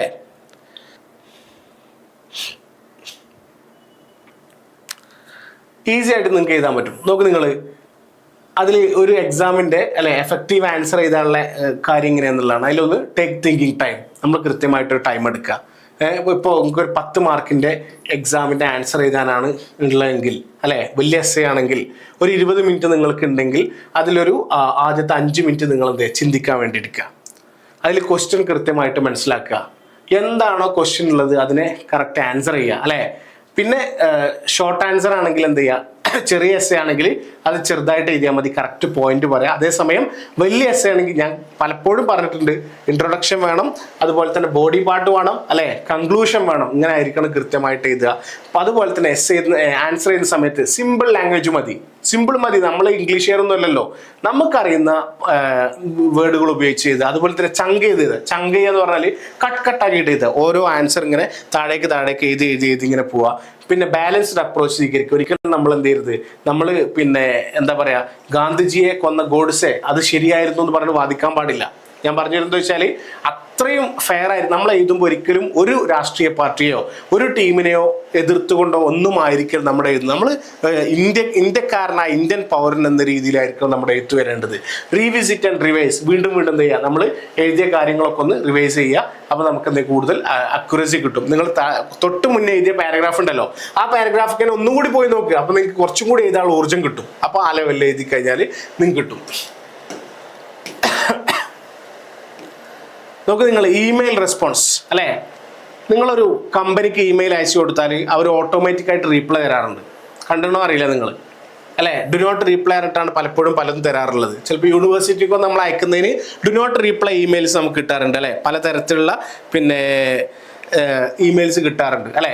Acknowledge receipt when immediate responsible is in possible. നമുക്ക് പെട്ടെന്ന് റീപ്ലൈ കൊടുക്കാൻ കഴിയില്ലെങ്കിൽ നമ്മൾ ഓട്ടോമാറ്റിക് മെസ്സേജ് വാട്സപ്പിലൊക്കെ കണ്ടിട്ടുണ്ടാവും നിങ്ങൾ അല്ലെ. ഇപ്പോൾ എജ്മിക്കോ മെസ്സേജ് അയച്ചു കഴിഞ്ഞാൽ ബിസിനസ് വാട്സപ്പ് ആണെങ്കിൽ റീപ്ലൈ ഓട്ടോമാറ്റിക് ആയിട്ട് വരും അല്ലെ. അപ്പോൾ അതിൽ കൃത്യമായിട്ട് നമ്മൾ എന്ത് ചെയ്യണം, സബ്ജക്ട് ക്ലിയർ ആയിരിക്കണം, ഗ്രീറ്റിംഗ് ഉണ്ടായിരിക്കണം അല്ലെ. ഡിയർ കസ്റ്റമർ പേരില്ലെങ്കിൽ, അല്ലെങ്കിൽ ഡിയർ വെൽക്കം ടു എജ്മി എന്നൊക്കെ പറഞ്ഞിട്ട്. അതുപോലെ തന്നെ ഇങ്ങനെ പറയാൻ വേണമെങ്കിൽ appreciation, thank you for reaching out അല്ലേ. അപ്പോൾ നിങ്ങളോട് ചോദിക്കും ഓട്ടോമാറ്റിക് റീപ്ലൈ കൊടുക്കുന്നതിന് കൃത്യമായിട്ടുള്ള എങ്ങനെയാണ് നമ്മൾ റീപ്ലൈ കൊടുക്കുക എന്നുള്ളത്. അപ്പോൾ അതിന് നിങ്ങൾ പറയണം എന്ത്, ഈ കാര്യങ്ങൾ സബ്ജക്റ്റ് ഉണ്ടായിരിക്കണം, അല്ലെങ്കിൽ ഗ്രീറ്റിംഗ് ഉണ്ടായിരിക്കണം, അപ്രീസിയേഷൻ അനുമോദിക്കണം അല്ലേ. ഈ കാര്യങ്ങളൊക്കെ ഉൾപ്പെടുത്തിയിട്ടായിരിക്കണം നമ്മൾ എന്ത് ചെയ്യേണ്ടത്, ഓട്ടോമേറ്റഡ് റീപ്ലൈസ് കൊടുക്കേണ്ടത് അല്ലേ. അതിന് എക്സാമ്പിൾ ഇവിടെ കൊടുത്തിട്ടുണ്ട്. ഓക്കെ, അടുത്തൊരു മെത്തേഡാണ്, രണ്ടാമത്തെ മെത്തേഡാണ് നമ്മൾ നോർമൽ ലെവലിൽ അല്ലേ. പേഴ്സണൽ റീപ്ലൈസ് കൃത്യമായിട്ട് എന്ത് ചെയ്യുക, റീപ്ലൈ കൊടുക്കുക. അങ്ങനെ റീപ്ലൈ കൊടുക്കുമ്പോൾ എന്ത് ചെയ്യുക, അവരെന്താണോ ഉദ്ദേശിച്ചത് അതിന് നമ്മൾ കൃത്യമായിട്ട് റീപ്ലൈ കൊടുക്കണം. ഇപ്പം നിങ്ങളൊരു മേലുദ്യോഗസ്ഥനായിട്ട് വർക്ക് ചെയ്യുന്ന സമയത്ത് ഇത് സാധാരണഗതിയിൽ നിങ്ങൾക്ക് മെയിൽ അയക്കാണ്ടാവും താഴേക്ക്. അപ്പോൾ നിങ്ങൾ കൃത്യമായിട്ട് എന്ത് ചെയ്യണം, ഹലോ ഡിയർ സ്റ്റാഫ്, അല്ലെങ്കിൽ അയാളെ പേര് വിളിച്ചിട്ട് എന്ത് ചെയ്യുക, ഗ്രീറ്റ് ചെയ്തിട്ട് തന്നെ കൃത്യമായിട്ടായിരിക്കണം ആ മെയിലുകൾ കൊടുക്കേണ്ടത്. അതുപോലെ തന്നെ അതിൽ എന്തൊക്കെ അതിൻ്റെ ബോഡി പാർട്ടിൽ എന്ത് ചെയ്യണം, അയാൾ പറയുന്ന കാര്യങ്ങൾ കൃത്യമായി മറുപടി കൊടുക്കണം, അതിന് അംഗീകരിക്കണം. അതുപോലെ തന്നെ ആൻസർ ക്ലിയർ ആയിരിക്കണം. അതുപോലെ തന്നെ നല്ല മറുപടി ആയിരിക്കണം നിങ്ങൾ യൂസ് ചെയ്യേണ്ടത്. ബുള്ളറ്റിൻ പോയിന്റുകൾ ഉണ്ടെങ്കിൽ ബുള്ളറ്റിൻ പോയിന്റുകളൊക്കെ യൂസ് ചെയ്യുക. അറ്റാച്ച് റെലവൻറ്റ് ഡോക്യുമെന്റ്, അല്ലെ എന്തെങ്കിലും ഡോക്യുമെന്റ് നിങ്ങൾക്ക് അതിൻ്റെ കൂടെ അറ്റാച്ച് ചെയ്യാൻ പറ്റുന്നുണ്ടെങ്കിൽ അറ്റാച്ച് ചെയ്യുക. അപ്പോൾ ആദ്യത്തെ ഓട്ടോമാറ്റിക് മെസ്സേജ്, രണ്ടാമത്തെ പേഴ്സണൽ റീപ്ലൈ. ഇനി മൂന്നാമത്തിലേക്ക് വരുമ്പോൾ അപ്രൂവിങ് ഓർ ഡിക്ലൈനിങ് അപ്ലിക്കേഷൻസ്. അപ്പോൾ നിങ്ങളൊരു സ്ഥാപനത്തിലേക്ക് CV അയച്ചു. അപ്പോൾ നിങ്ങളെ ഷോർട്ട് ലിസ്റ്റ് ചെയ്യുകയാണെന്നുണ്ടെങ്കിൽ അവർ അയക്കുന്നതാണ് അപ്രൂവിങ് ഇമെയിൽ, അല്ലേ. നിങ്ങൾ അയച്ച CV ആണ്, നിങ്ങളെ കൺഗ്രാജുലേഷൻസ്, അല്ലെ. അങ്ങനെ സ്റ്റാർട്ട് വിത്ത് കൺഗ്രാജുലേഷൻ, അല്ലെ. അഭിനന്ദനങ്ങൾ, നിങ്ങളുടെ CV ഞങ്ങൾ ഷോർട്ട് ലിസ്റ്റ് ചെയ്തിരിക്കുന്നു, അല്ലെ. We short listed your CV എന്ന് പറഞ്ഞിട്ട് എന്ത് ചെയ്യുക, അങ്ങനെ എഴുതിയിട്ട് എന്ത് ചെയ്യുക, അതിനാണ് നമ്മൾ എന്ത് പറയുക, മൂന്നാമത്തെ ലെവൽ. പിന്നെ യുവർ ജോബ് അപ്ലിക്കേഷൻ അപ്രൂവ്ഡ്, അല്ലെങ്കിൽ നിങ്ങളുടെ സാലറി ഇൻക്രിമെന്റ് ഞങ്ങൾ അപ്രൂവ് ചെയ്തിരിക്കുന്നു, അല്ലെ. നിങ്ങൾ പറഞ്ഞ് ഞങ്ങൾ കേട്ടിരിക്കുന്നു, നിങ്ങളെ പരാതി ഞങ്ങൾ അപ്രൂവ് ചെയ്തിരിക്കുന്നു. ഇങ്ങനെ പലതരത്തിലേക്ക് നമുക്ക് എന്ത് ചെയ്യാൻ പറ്റും, അതിനെ കൊണ്ടുപോകാൻ പറ്റും എന്നുള്ളതാണ്. അപ്പോൾ ഇമെയിലുകൾ ഓട്ടോമാറ്റിക് ആയിട്ടുള്ളതുണ്ട്, അതുപോലെ തന്നെ പേഴ്സണൽ ഇമെയിലുകളുണ്ട്, അപ്രൂവൽ ഇമെയിൽ ഉണ്ട്. ഇതൊക്കെ എന്ത് ചെയ്യുക, ഓർത്തിരിക്കുക, ഇതൊക്കെ പഠിച്ചിരിക്കുക.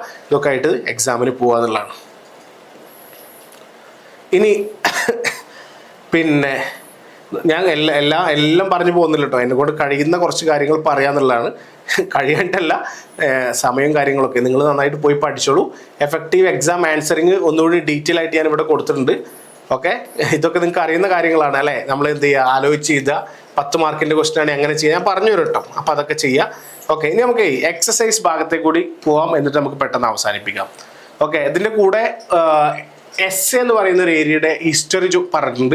ഇവിടെ നിങ്ങൾ ഓർത്തിരിക്കേണ്ട ഒരാളെ പേരാണ്, നോക്ക് നിങ്ങൾ, മൈക്കൽ ഡി മോണ്ടെഗ്നി, അല്ലെ.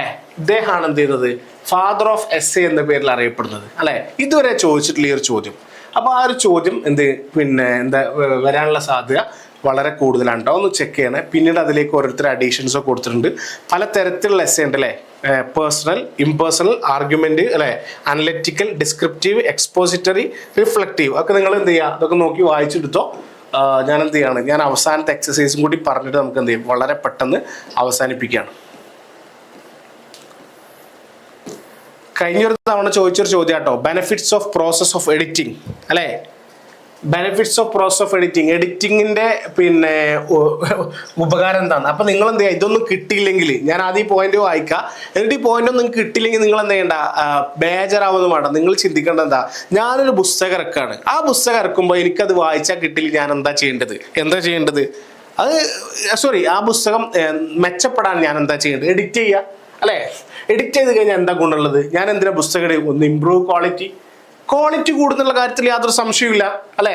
ഹെൽപ്സ് ESL റേറ്റിംഗ്, അഥവാ ഇംഗ്ലീഷുകാരല്ലാത്ത ആൾക്കാരാണെങ്കിൽ അവരെ ഉപകാരപ്പെടുന്നുള്ള രീതി, അഥവാ നോൺ നാറ്റീവ് ഇംഗ്ലീഷ് സ്പീക്കേഴ്സിന്. അത് ഇവിടെ നിങ്ങൾ പറയേണ്ടതെന്ന് വെച്ചാൽ ഏതാണോ ഭാഷ ആ ഭാഷയിലല്ലാതെ ഉള്ള ആൾക്കാരുണ്ടാവും, വായിക്കുന്ന ആൾക്കാരുണ്ടാവും, അത് പഠിച്ചു വന്ന ആൾക്കാരുണ്ടാവും, അവർക്ക് അത് ഉപകാരപ്പെടും, ആ രീതിയിൽ പറയാം. അതുപോലെ തന്നെ ഫോക്കസ്, അല്ലെ, maintaining focus, removes unnecessary content. നമ്മൾ എത്ര വായിച്ചാലും പിന്നെയും എന്തുണ്ടാവും, എഡിറ്റിങ്ങിൽ കുറേ കണ്ടന്റുകൾ കയറിയിട്ടുണ്ടാവും, അതൊക്കെ ഒഴിവാക്കാൻ പറ്റും. അപ്പോൾ എന്താണ് ഇതും വരാറുണ്ട് കേട്ടോ, what is A process of editing, അല്ലെ. എഡിറ്റിങ്ങിന്റെ പ്രോസസ് എന്താണ് അതില്ല. അപ്പൊ നിങ്ങൾ കൃത്യമായിട്ട് എഴുതുക, there are lot of steps in editing, അല്ലെ. അതിൽ ആദ്യത്തെ ഒന്നാണ് റീഡ് തറോലി എന്ന് പറഞ്ഞാൽ നന്നായിട്ട് റീഡ് ചെയ്യുക, അല്ലെ. പിന്നെ ചെക്ക് അക്യുറസി, എത്രത്തോളം തെറ്റുകളുണ്ട്, ഗ്രാമർ മിസ്റ്റേക്കുകൾ, പങ്ക്ച്വേഷൻ, സെന്റൻസിന്റെ ഇഷ്യൂസ്, ഇതൊക്കെ കൃത്യമായിട്ട് നോക്കുക, അല്ലെ. അതുപോലെ തന്നെ അൺനെസസറി ആയിട്ടുള്ള അനാവശ്യമായിട്ടുള്ള റിഡൻഡൻസ് എന്ന് പറഞ്ഞാൽ ആവശ്യമില്ലാത്ത കുറെ സാധനങ്ങൾ അതിൽ കയറി വന്നിട്ടുണ്ടാവും. അപ്പൊ അതൊക്കെ കട്ട് ചെയ്ത് ഒഴിവാക്കുക. നിങ്ങൾ ഇങ്ങനത്തെ ഒരു സ്ഥാപനത്തിൽ വർക്ക് ചെയ്ത് നോക്കുക. അപ്പൊ നിങ്ങൾക്ക് അറിയാം, ഒരു സാധനം ജനങ്ങളെ മുന്നിലേക്ക് എത്തണം എന്നുണ്ടെങ്കിൽ എത്രയോ തവണ അതിന് വെട്ടും കുത്തും വരുത്തും അവരെന്നറിയാം. അതങ്ങനെ വെട്ടിങ് ഇതാക്കി തിരുത്തിയിട്ടേ വരുള്ളൂ, അല്ലെ. പിന്നെ റെലവെന്റ് ആയിട്ടുള്ള, അല്ലെ, ജനങ്ങൾക്ക് ഇഷ്ടപ്പെടുന്ന റെലവെന്റ് ആയിട്ടുള്ള പ്രാധാന്യമുള്ള കണ്ടന്റുകൾ കൊണ്ടുവരിക. അതന്നെ പാരഗ്രാഫുകൾ എന്ത് ചെയ്യുക, റീഅറേഞ്ച് ചെയ്യുക. പിന്നെ പോളിഷ് ഓപ്പണിംഗ് ആൻഡ് ക്ലോസിങ്, എപ്പോഴും ശ്രദ്ധിക്കേണ്ട ഒരു കാര്യമാണ്. തുടക്കവും ഒടുക്കവും നമ്മൾ നന്നാക്കണം. പല ആൾക്കാർ ആ ഭാഗമാണ് സ്കിം ചെയ്ത് പോകും, അല്ലെ. ഓർമ്മല്ലേ, വാട്ട് ഈസ് സ്കിമ്മിങ്? സ്കിമ്മിങ് നമ്മൾ പറഞ്ഞു, സ്കിം ചെയ്ത് പോകും, ജസ്റ്റ് ക്വിക്കായിട്ട് അവർ റീഡ് ചെയ്തു. ആ സ്കിമ്മിങ്ങിൽ അവർക്ക് അട്രാക്റ്റീവ് ആയി കഴിഞ്ഞാൽ അവരെന്ത് ചെയ്യും, നമ്മുടെ പുസ്തകം ഓപ്പണിംഗ് ആൻഡ് ക്ലോസിംഗ് കണ്ടന്റ് എപ്പോഴും എന്ത് ചെയ്യുക,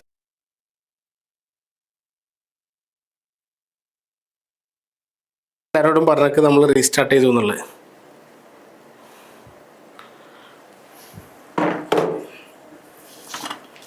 സെറ്റല്ലേ?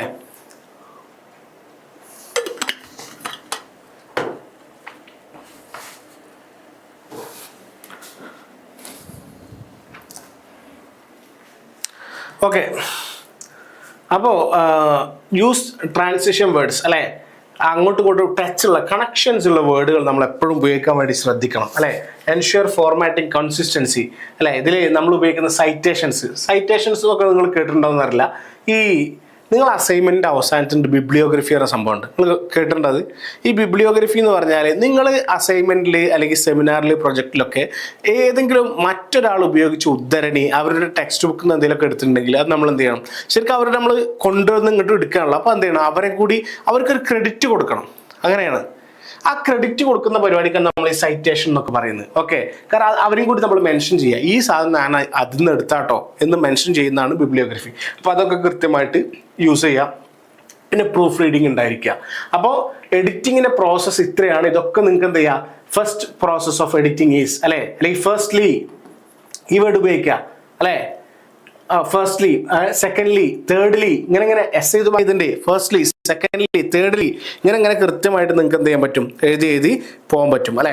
യെസ്, ക്ലിയർ അല്ലേ? വോയിസ് ക്ലിയർ ആണെന്ന് കരുതുന്നു. ഇനി പ്രൂഫ് റീഡിങ് എങ്ങനെ ചെയ്യാം അത് നിങ്ങൾ വായിച്ച് പഠിച്ചോ. ഇനി ഇവിടെയാണ് നമ്മുടെ കുറച്ച് കളികളുള്ളത്. നോക്ക് നിങ്ങൾ, ഇവിടെ ഇങ്ങനൊരു സെൻറ്റൻസ് നിങ്ങളോട് തരും, പ്രെഡിക്കേറ്റും സബ്ജക്റ്റും.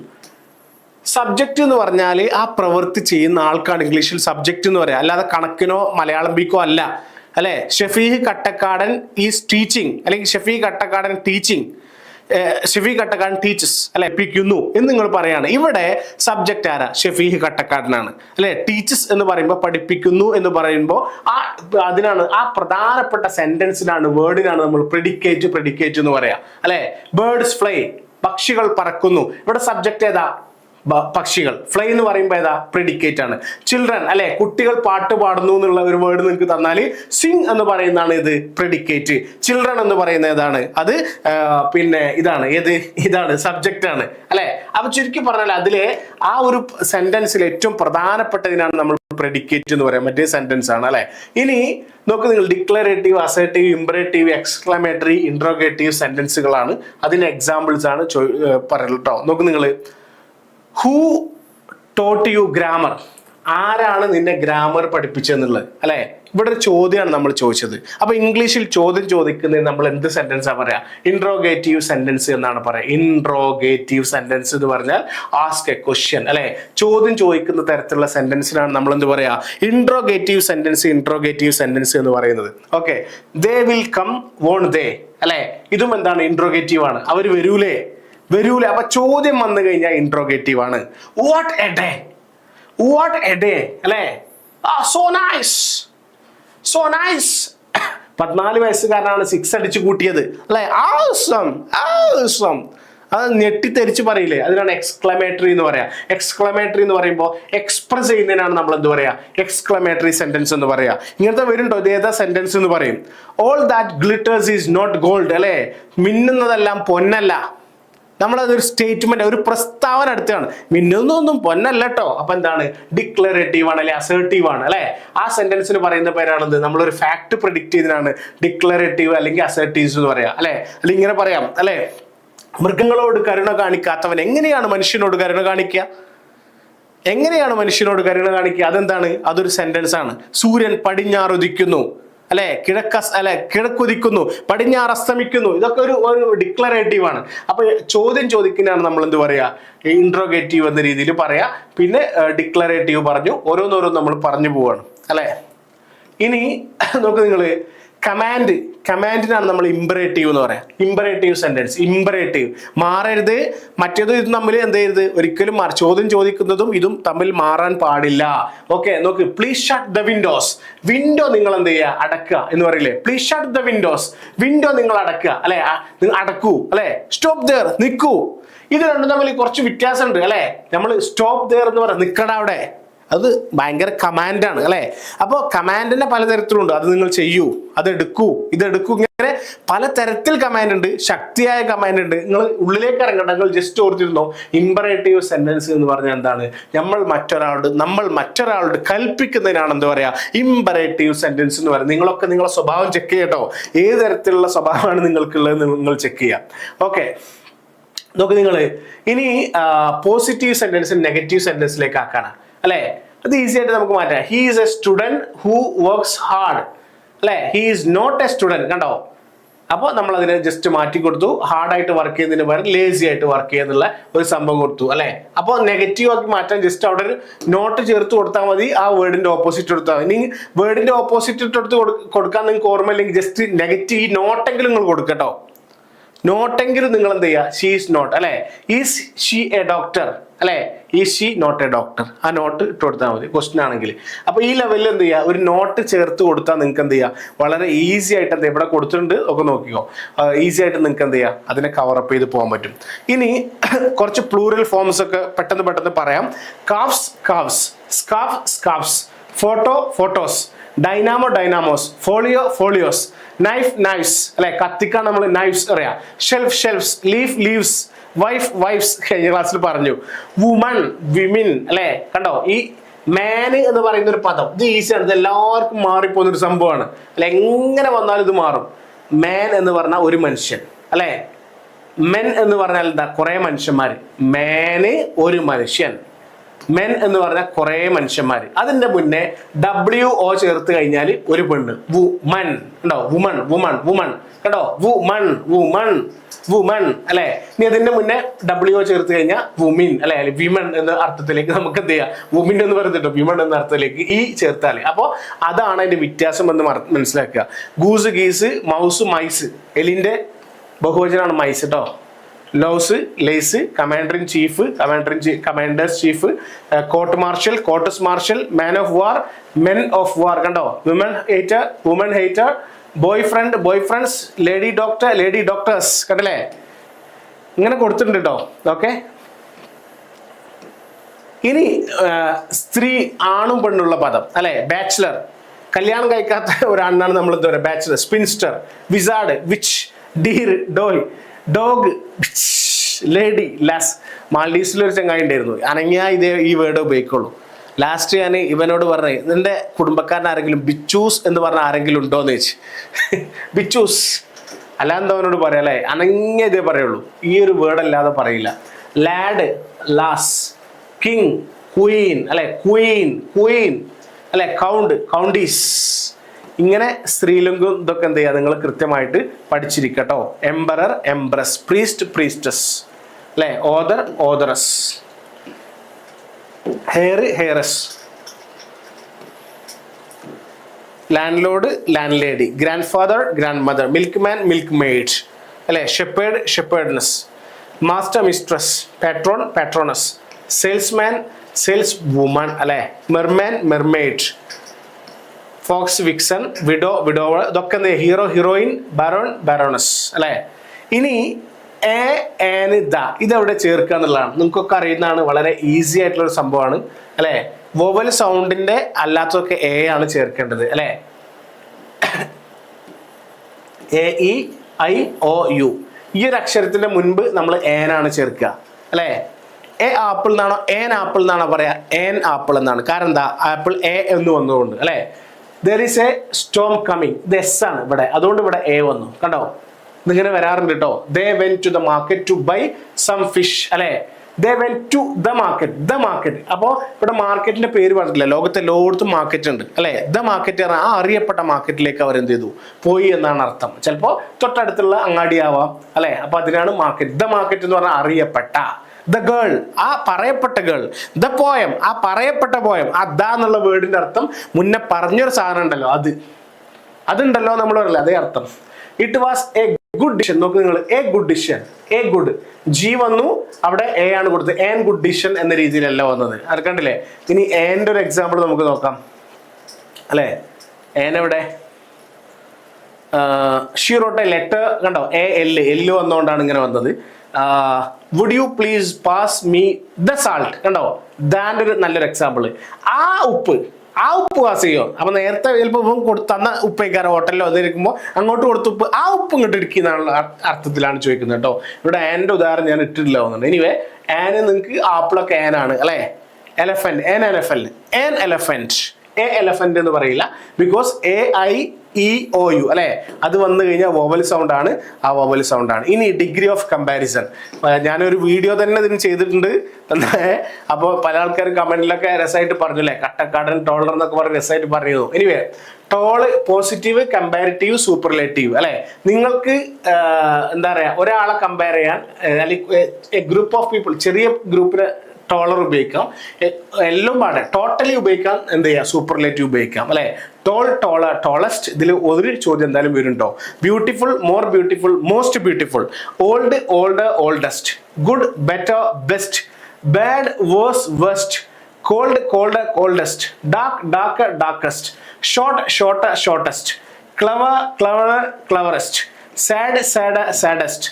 Tender, more tender, most tender. ഇങ്ങനെയൊക്കെയാണ് വരുന്നത് എന്നുള്ളതാണ്. ഓക്കെ, അപ്പൊ ഇതൊന്നും വേണമെങ്കിൽ സ്ക്രീൻഷോട്ട് എടുത്ത് വെച്ചോ, ഓർത്തിരുന്നോ ഈ സെന്റൻസിന്റെ ഏതൊക്കെയാണെന്നുള്ള. ഡിക്ലറേറ്റീവ് എന്താണ്, ഇൻട്രോഗേറ്റീവ് എന്താണ്, ഇമ്പറേറ്റീവ് എന്താണ്, എക്സ്ക്ലമേറ്ററി എന്താണ്. ഇതിന്ന് ഈ ഒരു ഏരിയയിൽ നിന്ന് എന്തായാലും ചോദ്യം നിങ്ങൾക്ക് എക്സ്പെക്ട് ചെയ്യാം. അപ്പൊ ഇനിവേ ഇനിയിവിടെ എസ് ചെയ്യുന്ന ടിപ്സുകളൊക്കെയാണ് കൊടുത്തിട്ടുള്ളത് കേട്ടോ. എനിവേ, ഞാൻ അവസാനിപ്പിക്കുകയാണ്. അത്യാവശ്യം നമ്മൾ കുറേ നേരം സംസാരിച്ചിട്ടുണ്ട്. ഒരുപാട് കുട്ടികൾ ലൈവിൽ പങ്കെടുത്തിട്ടുണ്ട്. വലിയ സന്തോഷമുണ്ട്. Anyway, thank you all, thank you, see you all, bye by.